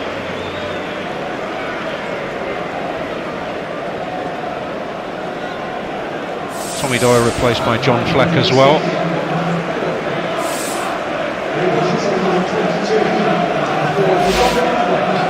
I just get the sense with these substitutions that Paul Heckingbottom is thinking about future battles taking off. McBurney, Doyle and Njai, key players, key creative players, goal scorers, and maybe he feels this game is beyond his 10 men, so he's given others a run out.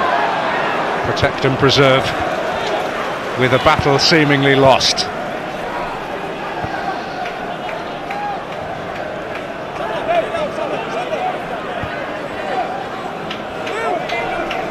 Well, he plays his hand well from the bench. This is another of those nights. You think of those that have contributed in that regard in crucial situations throughout the season. We were here for Michael Obafemi's late equaliser against Watford, weren't we? And Khalil Dervishoglu earlier in the season as well. I just wonder how many championship coaches at half-time in a game like this where you have an extra man, and plenty of attacking talent out there on the pitch, would have made those two changes. It's not necessarily the situation, it's company, how he approaches football matches. He forces the issue, he's proactive. I think his players have to become accustomed to that. Oh, Josh Brownhill just suddenly pulled up, now lying flat out in Sheffield United's technical area.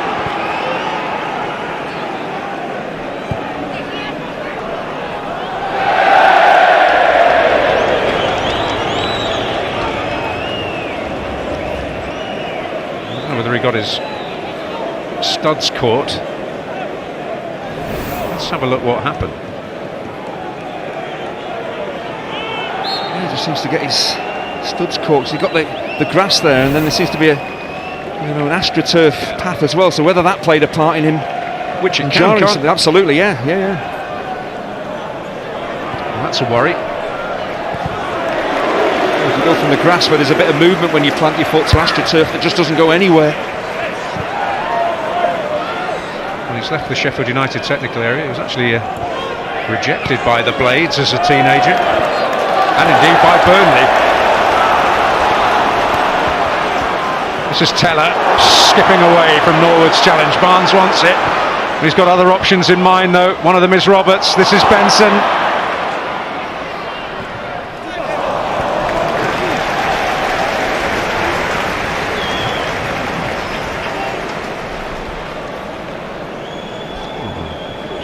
Bastian.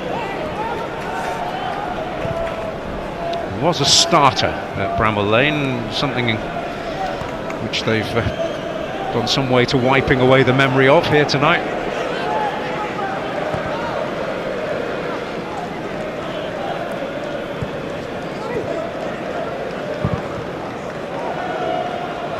Baldock with that air of determination about his running style always, but he'd have needed a jetpack, I think, to get on the end of that one. You've got to admire the fact that Baldock and Bogle are willing to push forward to cover the ground, but the quality's not been there. The forward balls to them just haven't been good enough. So Bastian. That's the third wearer of the Burnley armband tonight. Cork leaving at half-time, Brownhill leaving now, and Barnes the beneficiary. Here he is. Well, he saw the picture.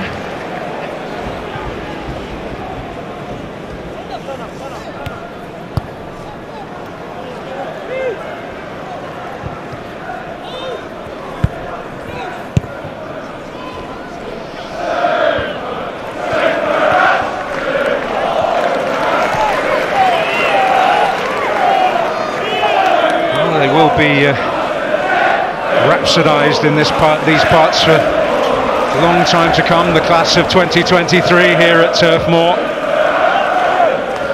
promoted with 7 games to spare.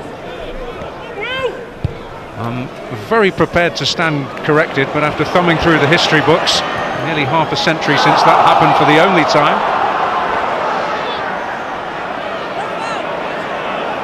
Prior to this season.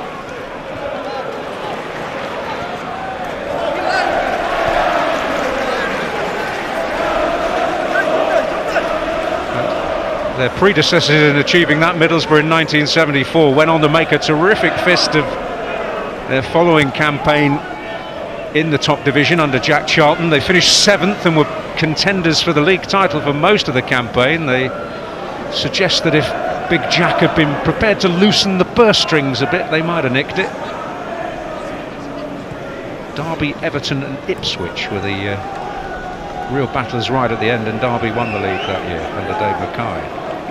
Yeah, I'm sure the Burnley fans have enjoyed the football their team have played this season, enjoyed the promotion. They'll hopefully enjoy winning the title as well, but their thoughts are bound to turn to what players they bring in, how they do in the Premier League next season. Will Company still be there? There's bound to be clubs looking at him when he's performed as well as this.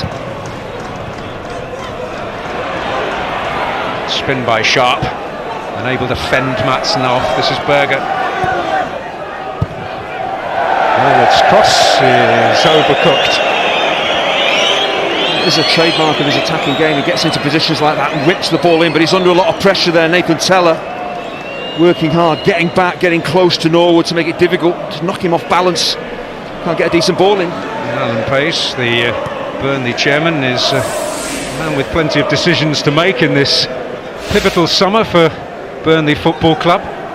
Got to remember, it's been a case that he's had to invest the proceeds of player sales in the squad this season. The Premier League parachute payments, reportedly at least, went to service the notorious debt that the new owners have placed on the club.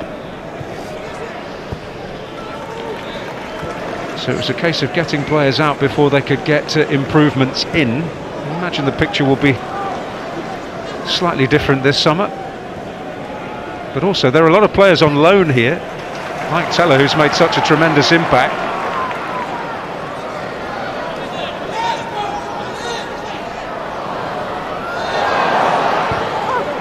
Teller tees up an opportunity potentially for Roberts. Benson on a very slightly different wavelength.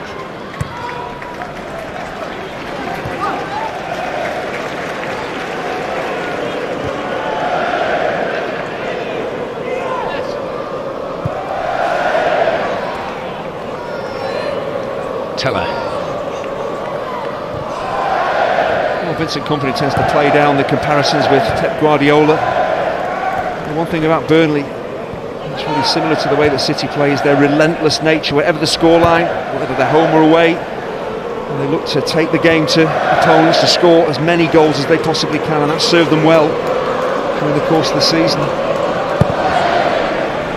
Roberts wanted the ball. Another similarity is those fullbacks drifting into midfield. Berger on the defensive here up against Teller.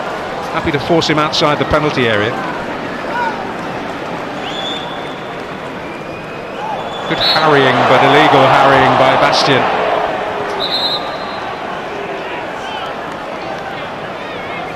Well,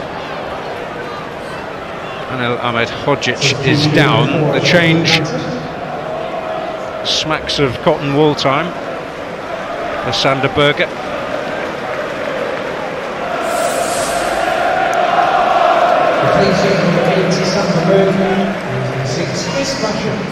Chris Basham, one of the hardy perennials in the Sheffield United squad.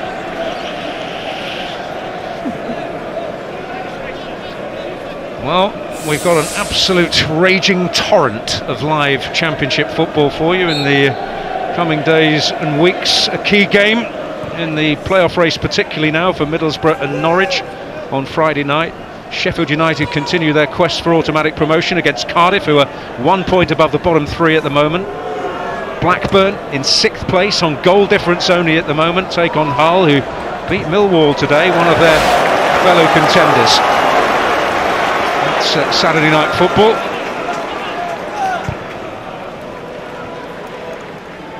Could yet be a very memorable year for Lancashire football in the Championship, with Preston now moving firmly into playoff contention, as well as Blackburn Rovers. And sadly for Blackpool and Wigan, it's potentially looking as though it's going to be memorable for other reasons.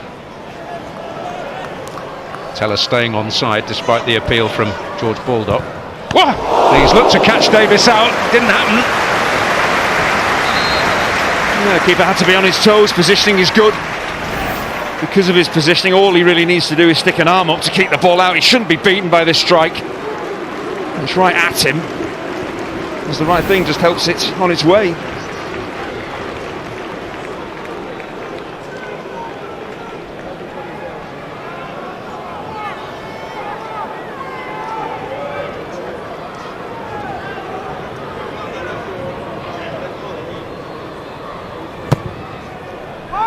Well, Roberts is attacking it with vigour. Egan in the way. Oh, he's allowed to come a long, long way. He just seems to have too much time there, Connor Robertson. Completely mistimes the contact. It's a golden chance to make it 3.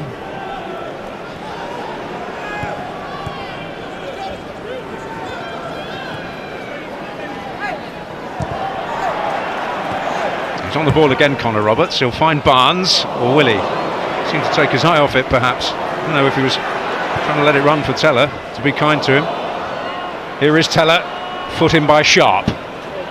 Foul on Fleck.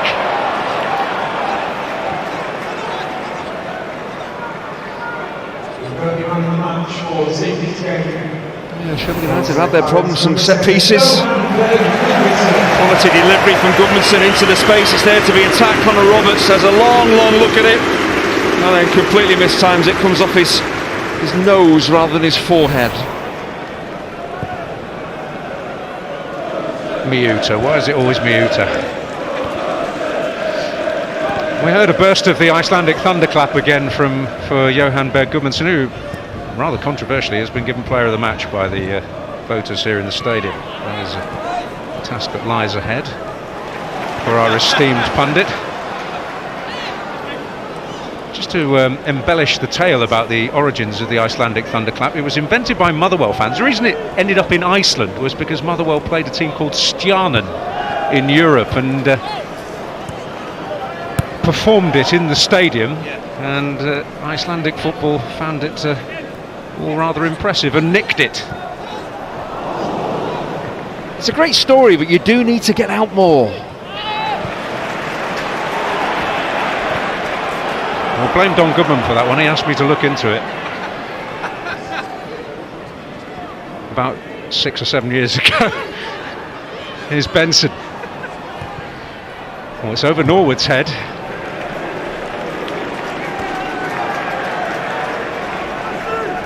Sebastian's cross. Obafemi has produced a bit of late drama for us before this season. This is Goodmanson.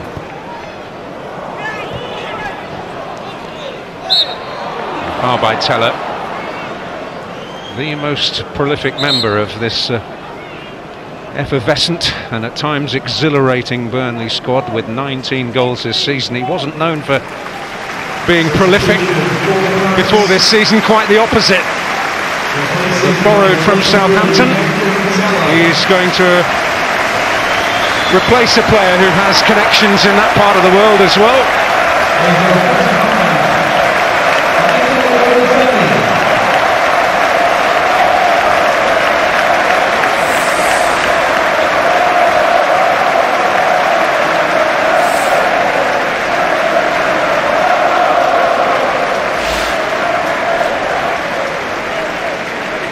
His place in the affections of the Turf Moor public is sealed. He's not been at his sparkling best tonight, but his chasing down, his harrying of Jack Robinson, in that incident with the red card, it did change the course of the game. If he hadn't run after the ball, chased the lost cause, nothing would have come of it.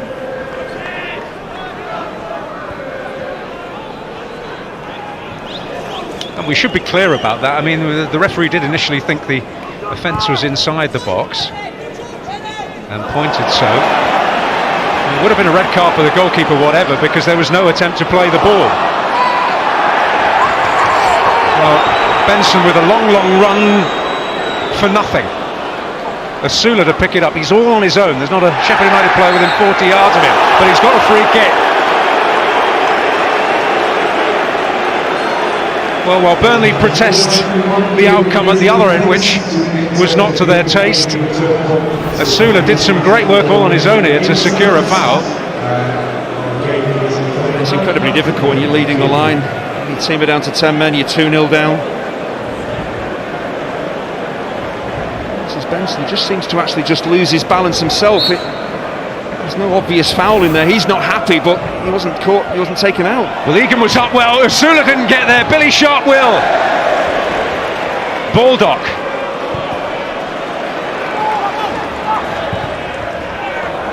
Oh, and round the back, Basham here. Oh, and Sharp denied with a brave header by Cullen. Well, that is just sensational work from Josh Cullen. He's done this all season, unselfish work, a lot of the dirty work that maybe goes unnoticed, but his position, his desire to get to the ball ahead of bigger players is fantastic. What a season he's had. The delivery not so hot, but Basham can keep Sheffield United in a form of attacking contention here. Well, into the 90th minute. Is there a hint of a grandstand finish here?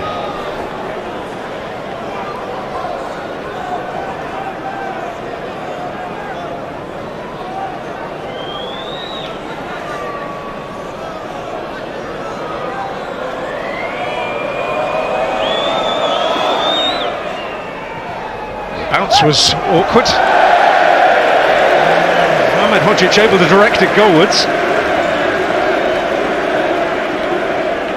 Well, Andy, I'm going to take a wild stab in the dark here and suggest that you've chosen Johan Berg Goodmanson as your player of the match. What a surprise. Yes, substitutions, of course, they can change games. That's very definitely been the case tonight. It was a bold choice from Vincent Kompany. Many other coaches wouldn't have stuck him on. Maybe have stuck with the starting 11. He was encouraged to get forward in the central areas, back the play up. When you get in there and you get opportunities, can you take them? And he's done it so effectively. And here's Basham playing a furrow. Jordan Byer able to intercept there. Some defensive tests in the final few seconds. We're heading into a minimum of 3 added minutes here.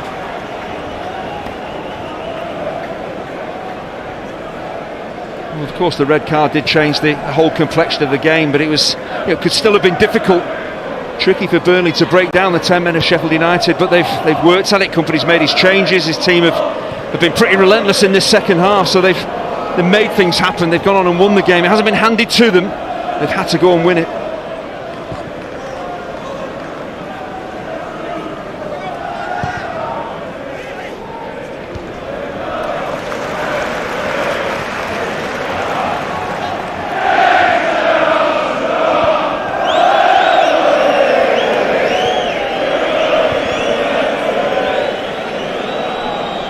This is Bayer. Bastian. And Obafemi. Matson, Obafemi, Goodmanson. He's hat-trick hunting. But not hat-trick getting, despite a worthy effort. You know, when he scored two, you're going to shoot from anywhere. And to be fair, he does have the ability in that left foot to find the corner there. He does the right thing, whipping it. It's really a fast pass, nearly catches Adam Davies out.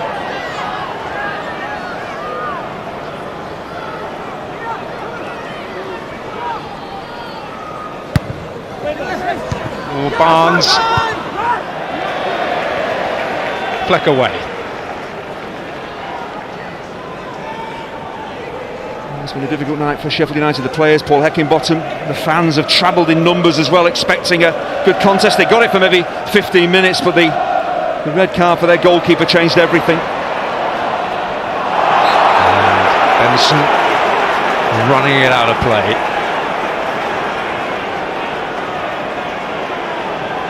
I suppose for Paul Heckingbottom, he will just have to put this game into perspective. It's not as if he had 11 against 11. His team were totally outplayed, beaten 2-0. A couple of players made mistakes, and that proves so costly. So you've got to put it behind you.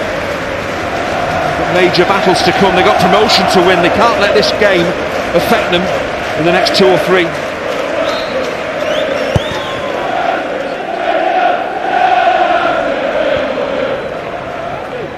They don't want to be going to Wembley twice. They don't want to be chasing it a third time, because obviously they want to beat Manchester City in the semi-final. Well, the Iceman cometh off the bench. A card on Vincent Kompany's birthday, a significant factor in the outcome.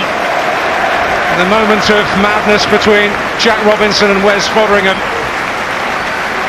turning the game conclusively in Burnley's favour, but they had to work hard, and those bold and decisive changes in the second period made a difference. Johan Berg, Goodmanson, with 2 finishes embodying the marriage of power and control with his lethal left foot, and they move a step closer beyond promotion to the championship title. And Vincent Kompany maybe will be in party mood this evening. More glowing achievements along the way surely for Burnley this season. A minor setback for Sheffield United, but they still have a healthy margin above third place, a game in hand, and they've picked themselves up after the worries of February and March. Their fate's still to be decided, but Burnley enjoying a happy homecoming after celebrating promotion down by the riverside on a very Good Friday. The final score, Burnley 2, Sheffield United 0. Absolutely correct, that flag right there. They are Premier League. Vincent Kompany on his birthday, his side have put 2 goals past Sheffield United to claim all 3 points here at Turf Moor. Fortress Turf Moor it has been over the course of this season. Keith Andrews, Joby McAnuff are here alongside, and they got going in the end, Keith, didn't they? Yeah, substitutions made a big difference. A little shift in terms of the dynamic in midfield. I thought he picked an 11 tonight to start, very respectful of the opposition they were coming up against. More kind of robust looking midfield, and even with playing Foster a more physical element, but they made the necessary changes, very good changes. I thought both Benson and Goodmanson were outstanding. Obviously Goodmanson gets the headlines with his goal, but Benson, I thought, getting a real different change on the right hand side. Tell on the left, very, very explosive, caused all sorts of problems. It was going to be a tough task, wasn't it, Joby, for Sheffield United after going down to 10 men in the first half? Did it feel it was going to be that kind of game where they'd have to wait and work? Yeah, I think certainly, again, being able to make that decision so clearly is the big strength of Vincent Kompany, and he's done that throughout the season, whether it's half-time, whether that's in-game. just assessing what needs to be done, and I thought he got that absolutely spot on tonight with those substitutions. Then it's about that quality, it's that patience. This man was fantastic, absolutely.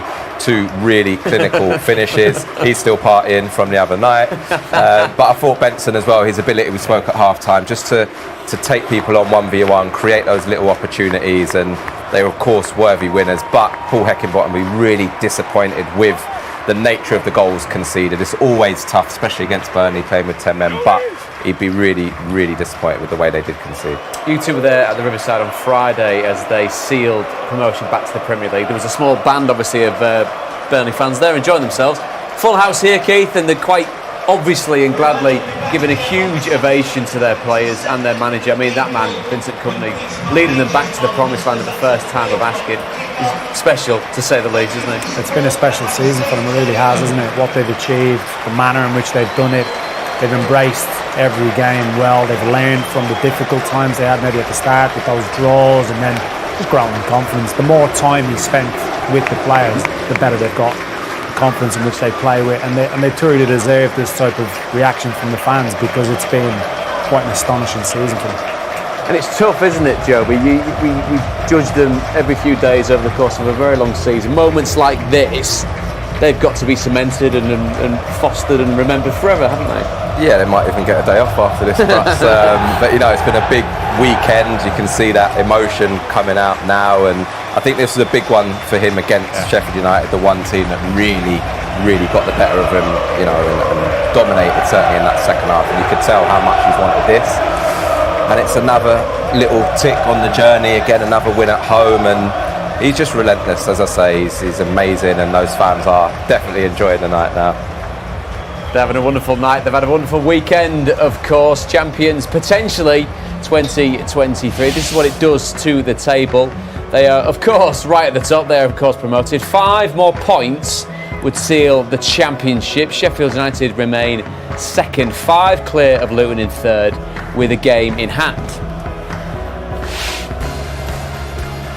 Games coming thick and fast. It's been a busy Easter weekend. We go again next weekend on Friday. Borough looking for the first win in 4. They take on Norwich, 7 p.m. on Saturday. There's 2 games coming your way. We start at lunchtime. Sheffield United back in action.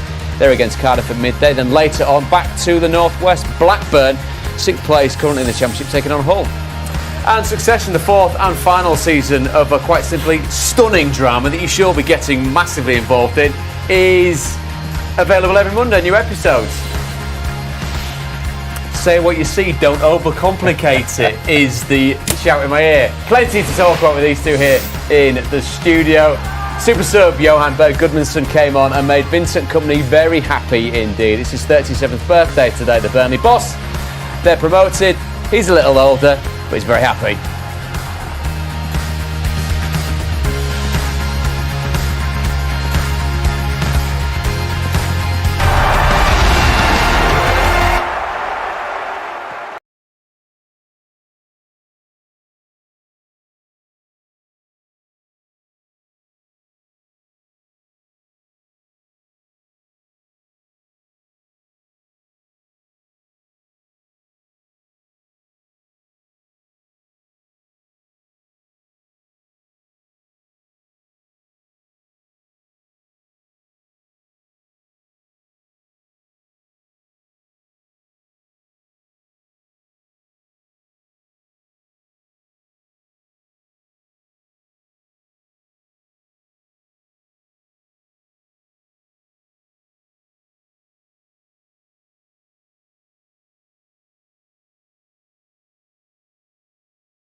self-inflicted wounds for Sheffield United earlier on in this game. Wes Foderingham and Jack Robinson getting in each other's way, which ended up with the Sheffield United goalkeeper getting an early bath. They went through the gears in the second half, Burnley, thanks to an introduction of Johan Berg Gudmundsson at half-time.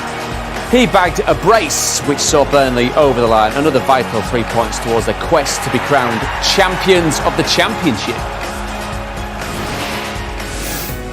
As the game broke down statistically, obviously, if you're going to spend a lot of it with 10 men, then the stats are going to be in your favour come the end of the game. 16 shots for Burnley, 6 on target, a higher XG, more touches in the opposition box and more passes in the final third. Key components of the victory today: Josh Cullen, the beating heart in the Burnley engine room, and Johan Berg Gudmundsson with a brace. Let's get the thoughts of both now with Jonathan Oakes.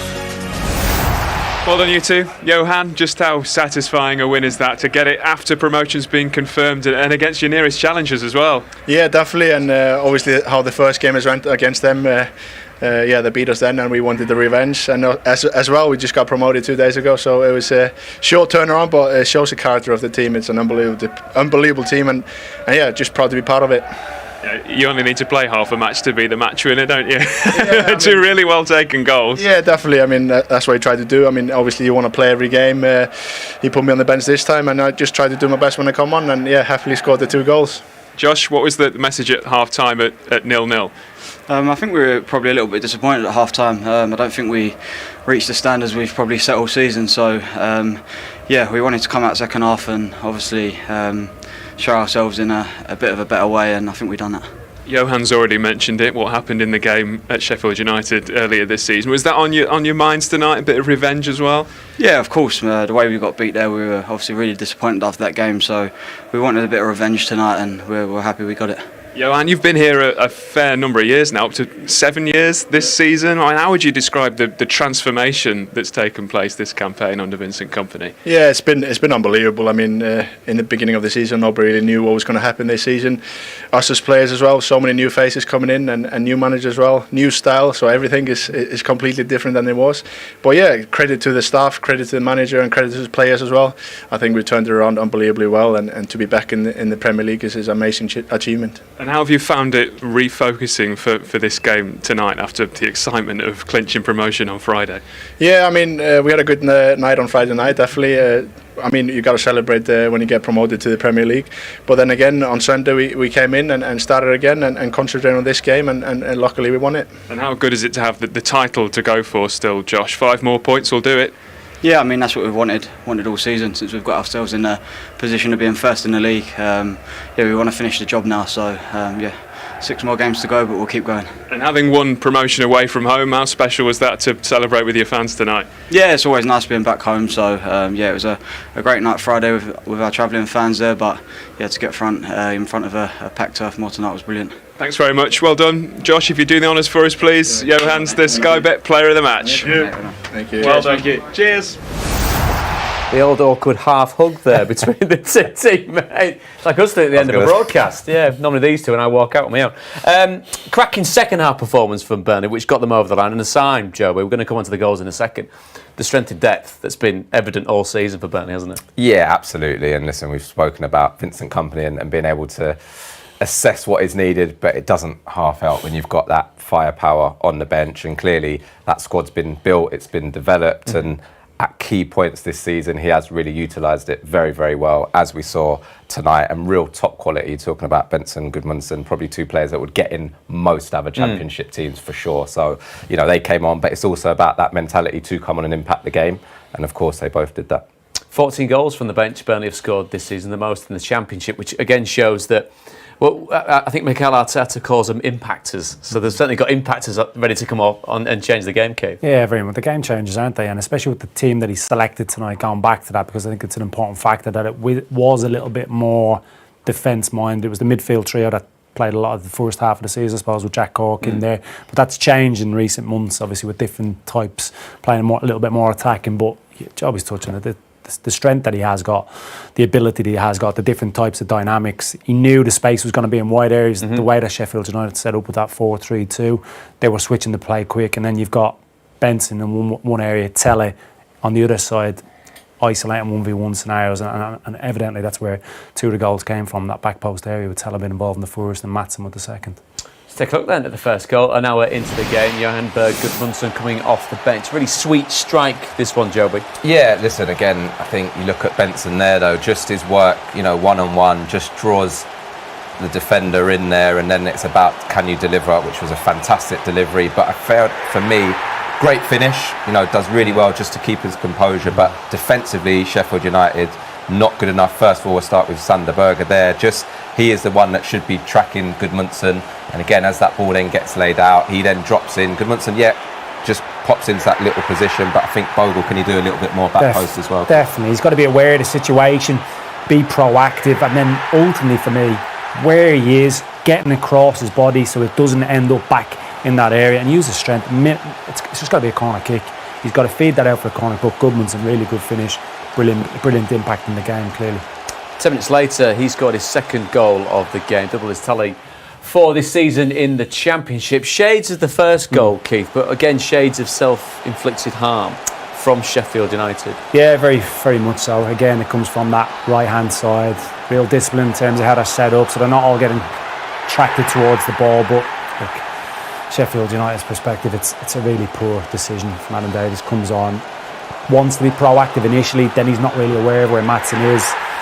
Defenders try and jump in, and then ultimately it's in the back. What's the shout, Joe? Then come all the way for the goalkeeper or stay on your line? Is that? Listen, he's obviously thinking you can see it. This is the best angle. He thinks he can get there, doesn't. Then it's like, oh, I'm in a little bit of trouble now. And again, you have to give Gudmundsson credit just for finding that little bit of space. Yeah. You can see those defenders are all retreating onto the line, but actually to be able to just check off, believe that ball's going to fall to him, and when it does, have that execution to dispatch it into the corner. And listen, again, disappointing on one side, but he's come on in 2 opportunities. He's taken them really, really well. 2 of the 3 key moments there. The first key moment, of course, being the red card to Wes Fotheringham, who was sent off for what we're going to see right now, because it's that kind of discussion. Keith, I asked you at half-time, so I'll come to Joby with this. So, in this position, you've obviously got the goalkeeper telling Jack Robinson there that he's got things covered. Evidently, it doesn't turn out like that. Well, no, and clearly he doesn't. I think you can see his position. He's coming onto it. I suppose once they get into the position that they do, when Fotheringham comes and coming onto the ball there, he has to be the one to take control. I think, for me, Jack Robinson almost lets him take over rather than take the initiative himself. And then that is just pure panic stations. We've all been there. You've made a mistake. What can I do to try and rectify it? Not this. Clearly, he sticks the leg out. Teller was going to run on and score. And so for me, the red card was just the right decision. Such a mess. Really was. Just such a mess. Take control of it. Stay at home. Whatever way it's going to materialise. Touching at half-time, the officials did well. He was going to go for a penalty initially, consults with the assistant to come to the right conclusion. It's just the last thing coming here. Yeah.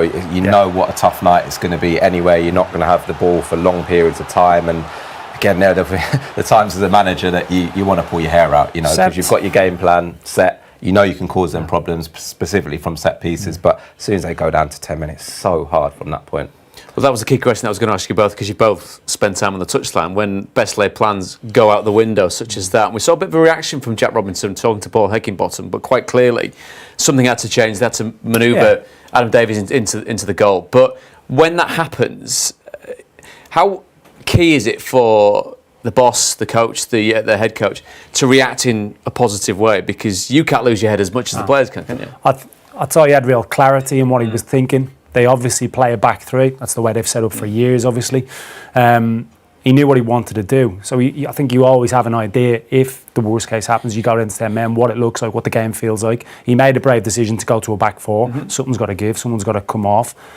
From Jack Robinson's perspective, I think, look, we're not robots. There's emotion involved in the game. He was involved in the incident that led to the red card, so he would have been frustrated and angry about it. Then he comes off, but it was nice to see them make up at half-time when they were walking towards the tunnel. So listen, far from ideal. The manner of the goal, the red card, he'd be really frustrated, Paul Heckingbottom, with the manner of the way the game's gone. Because I had a feeling for them tonight. I thought there might be a bit more in the performance for them tonight. I thought it was there for them, but didn't get the opportunity, clearly.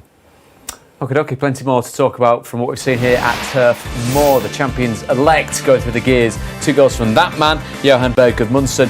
Stellar performance once again from Nathan Teller. Across the board, they've been very good in the second half, deservedly gaining all 3 points.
Vincent Kompany all smiles after this one tonight. It's his birthday today, and as a special treat, he gets to speak to Jonathan Oakes.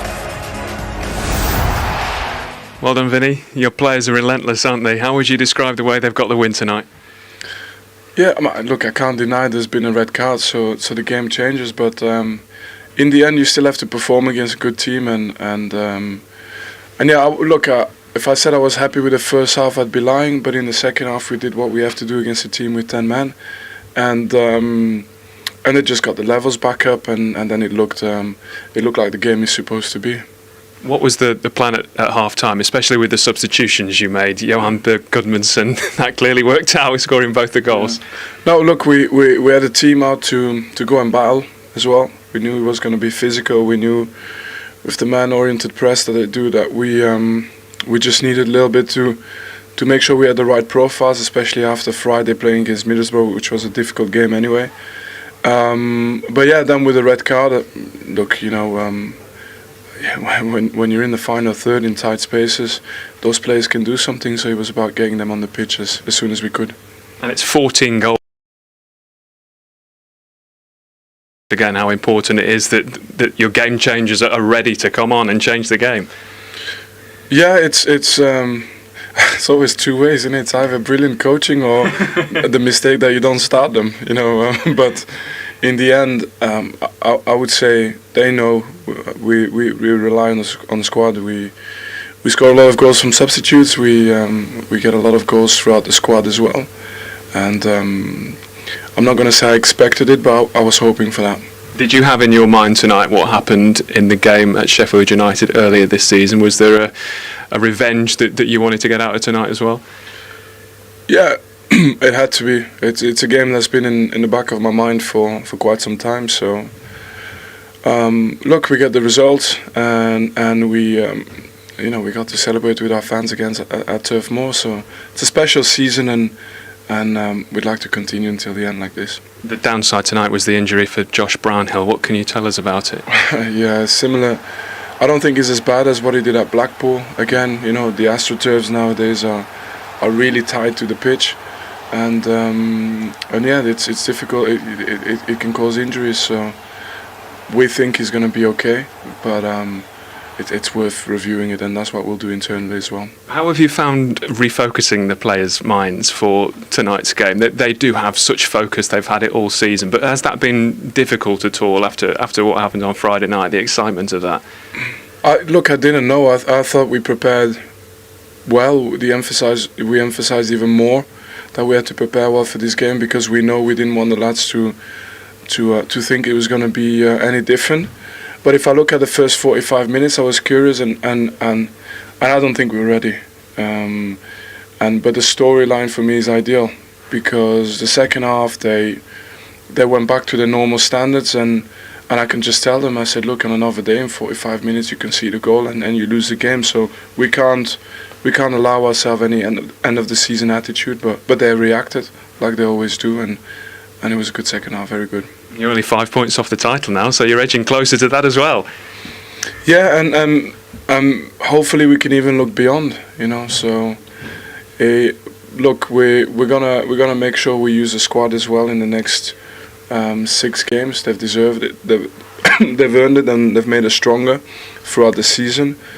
But we want to see if we can push on again, just to see if we can, put the bar a little bit higher again. You didn't have much time to celebrate over the weekend. Can you allow yourselves to enjoy tonight, especially for you, being as it's your birthday today? I'm full of a cold. I just want to go to bed, if I'm honest. I'm going to try and dodge people tonight. Celebrate with an early night. Exactly, yeah. Thank you, Vinny. Well done. Thank you very much. Hey. The old throat excuse. You've got a cold. Nothing else at all, Vincent, of course. He's such an impressive leader of men. From the outset, when you take the time to watch his first meeting with the Burnley players and how he came across in that, the manifestation that's happened over the course of the season has been phenomenal, really, because it's one thing, Keith, isn't it, to set the stall out. This is what we want to do. We're going to overload you. We're going to give you so much information. Yeah. It's quite a different thing to get that over the line several months down the line, isn't it? Yeah, very much so. And I think we've discussed it quite a bit in the last few games when we've watched him. He just has that elite mindset, and that's okay. And that's brilliant, but to translate that into a group of players and make them believe in your way of playing, how you do things, how you prepare for games. And we joke about it in terms of maybe the lack of days off, but it has been a relentless pursuit to get to where they've got to. And it's just been impressive to watch it from afar and see how they've gone about it. There's no doubt he's destined to be a very, very good manager. And I think his biggest asset is his relentless pursuit of perfection. And we all know perfection doesn't really exist in football. But they've come pretty close this season. So they're going to enjoy themselves, of course, that's evident. But the in-tray for the Premier League season, what does it consist of, Joby? Well, I think certainly from their point of view, recruitment's going to be absolutely huge. I think certainly we're looking around here, looking at a really good Championship team. Maybe the Manchester City game, clearly against a real top team, maybe exposed a few things in terms of if they want to go up and play the way that they want to. They've got a lot of loan signings at the moment, particularly in that central defensive area. I think that's an area they certainly need to strengthen, and certainly a 9, which they've probably gone without, a prolific 9. Yes, Teller's contributed with loads of goals, but from wide areas. And I think they had certainly areas that I would look at if I was Vincent Kompany. From the point of view of what Joby just said there, Keith, and the way that they play football, they obviously love having the ball. They love possession of the football. Do we have examples in recent seasons of teams that have done the same thing in the Championship, but then possibly tweaked it a little bit in the Prem? Yeah, look, Leeds obviously did it in a very different type of way under Marcelo Bielsa, a very impressive manner in which they got over the line.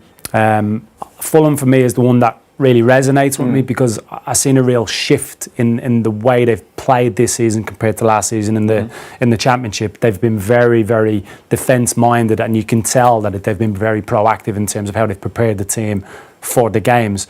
So I suppose the interesting thing is going to be what's he going to do? He's definitely going to challenge the board for money in terms of getting the right players in, because what he won't want to do is drop off and be defence minded. He'll want to play like this in the Premier League, but for me the key is going to be if he gets the players to do that. Yeah, and I think certainly going back to the number 9 or a striker, you look at Leeds when they first went up, Bamford, Mitrovic, certainly Fulham this year, and even Brentford I think I can throw into that mix, who were a really good Championship team but have changed in terms of their style philosophy with Ivan Toney. So I think that is a key factor for them moving forward.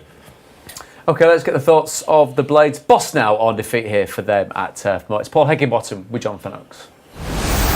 Well, Paul, there was a clear turning point in the game after just 16 minutes. How much tougher did that make an already very difficult assignment tonight? Yeah, it changed the game. We started well, we passed the ball well. And it just changes everything, doesn't it, in terms of how you've set the team up, what you want to do, how you want to approach it. So yeah, poor moment from us, and then the second goal was poor. We were 1 down. We're just about to make some subs to have a go and try and get back into it. Because even though we had 10 men, we still needed to be a little bit brave with the ball and try and pass our way through at least that first pass. Because if we just cleared it, we were giving the ball back to Burnley. So it's an error. And sometimes it costs you, and today it's cost us big time, and there was no way back for us. It's clearly a big mix-up. I mean, how have they managed to get themselves into that kind of a mess? Yeah, it's just a mess. When you hear a shout and you could take control of it. So it's just one of those moments where, it's an error, but then we've compounded the error by getting a red card off the back of it, and then it's tough to recover. What's your thinking in that moment, bringing off Jack Robinson? I mean, you could have brought off a forward, you brought off a defender. So what are you thinking with that substitution? Yeah, just a shame to still have 5 defenders on the park. It'd have been a 5-3-1 and even more difficult. And we know it's going to be tough anyway, but we still wanted to have options up the pitch and to try and have a pass and to try and get up the pitch. It's been a shape that's worked well for us when we have had 10 men. And it was okay, it was fine. The ball dropped to Goodmanson for the first goal. He's tough, he's gone through bodies. And when we're behind, then we know we're going to have to change something again, and then it's another poor moment for us with the second goal. So as tough as it is coming here, and we've played with 10 men, we've sort of given the game away. We know that. It's not really a game I need to watch back, because it won't be the same when we play Cardiff on Saturday, and that's how I'm going to deal with it. You managed to keep them out until the hour mark, but did it have a sense of inevitability about it? Well, not inevitability, because we were comfortable as such. There weren't many saves to be made. They just had all the ball. So our change that we were going to be making if it was 0-0 was a goal threat. Willisula's pace, just on the last man. And if we'd have got a bit further, that would have been the way out for us to try and get a threat ourselves. The only threat we really carried was the last 10 minutes when the game was 2-0 and we managed to get a couple of set plays and then some balls in the box, win the first ball, and we missed 2 big chances at the end. But we can't have any complaints with the result, and it's an easy one to understand why we've lost the game. Yeah, is that the consolation, the fact that you know exactly why you've lost tonight? Because you're in a great position still, aren't you? 5 points clear of third with a game in hand. Yeah, definitely. The frustrating thing is we've given Burnley the game. You know, that's a frustrating thing. So that side of me, I'd love to start the game again tomorrow with 11v11, but we can't. It's gone. So I'm just going to deal with it by letting it go and start focusing on Cardiff. Thank you, Paul. Cheers. Cheers. 7 games left, 6 of those in the league, of course. A big FA Cup semi-final against Manchester City thrown into the mix there as well. 11 points needed to secure automatic promotion. Currently 5 clear of Luton in third. Joey, we've seen this team and this club ebb and flow over the course of the season, but as much as we laud the pace that Burnley have set at the top, Sheffield United have had second spot pretty much sewn up for quite a long time, even though we see Luton coming after them and Borough. Enough from what you've seen to get them over the line, given the heartache of the playoffs last season? Yeah, certainly. And I think those next 2 home games are absolutely huge. You know, Cardiff at the wrong end of the table and obviously fighting, but certainly, you know, Bristol City, a mid-table team. I think when you're going for what Sheffield United are, you would like to think there's a little bit more on it from their point of view. I'm sure Bristol City fans won't thank me for saying that, or players, and it can be difficult against those sides we spoke about earlier when teams haven't got anything to play. They come out, they relax, but I definitely think there's enough there in terms of the fixtures for them to get what they need. And the focus, Keith, when you do see that huge game against Manchester City and a chance to go to Wembley, how tough is it to keep the players focused on, would you say this is their priority, getting up into the Premier League? I'm surprised, I have to be honest, that they've taken the FA Cup so seriously. I really am. I know they've got a decent squad and they can rotate it to a point, but replays against Wrexham didn't help in terms of that period and that added congestion around that area. But I think they're going to be fine. Already, the next 4 home games this time of year, that place, the way it gets rocking, I think the experience they have, the options they've got in midfield to rotate it, keeping Enjoy fit is a massive one. I think they'll be fine. I think they'll deserve it. Gents, top stuff as ever. This is the way to do it, isn't it? A 4-game day. Come in for the last one and dip over the line and take all the glory. It's been a pleasure as ever. More live football coming your way. It's back in the Championship next Friday. Borough taking on Norwich. It's at 7 p.m. Sky Sports main event. On Saturday lunchtime, we're at the Lane. Sheffield United against Cardiff. See what Paul Heckingbottom's team reacts to with regards to the Bluebirds being in town. That's midday. And then on Saturday evening, 7:30, also Sky Sports Football. It's Blackburn, 6th place. Blackburn taking on Hull City. So, of course, Burnley are very much back in the Premier League. Just 5 more points would see them go there as champions. From us all here, good night.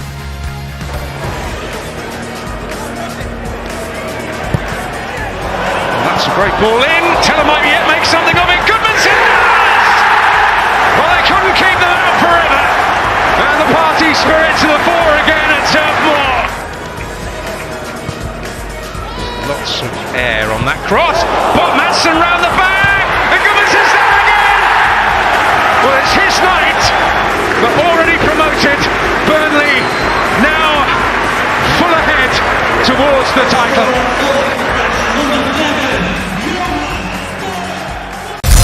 Sky Sports Football. Feel it all.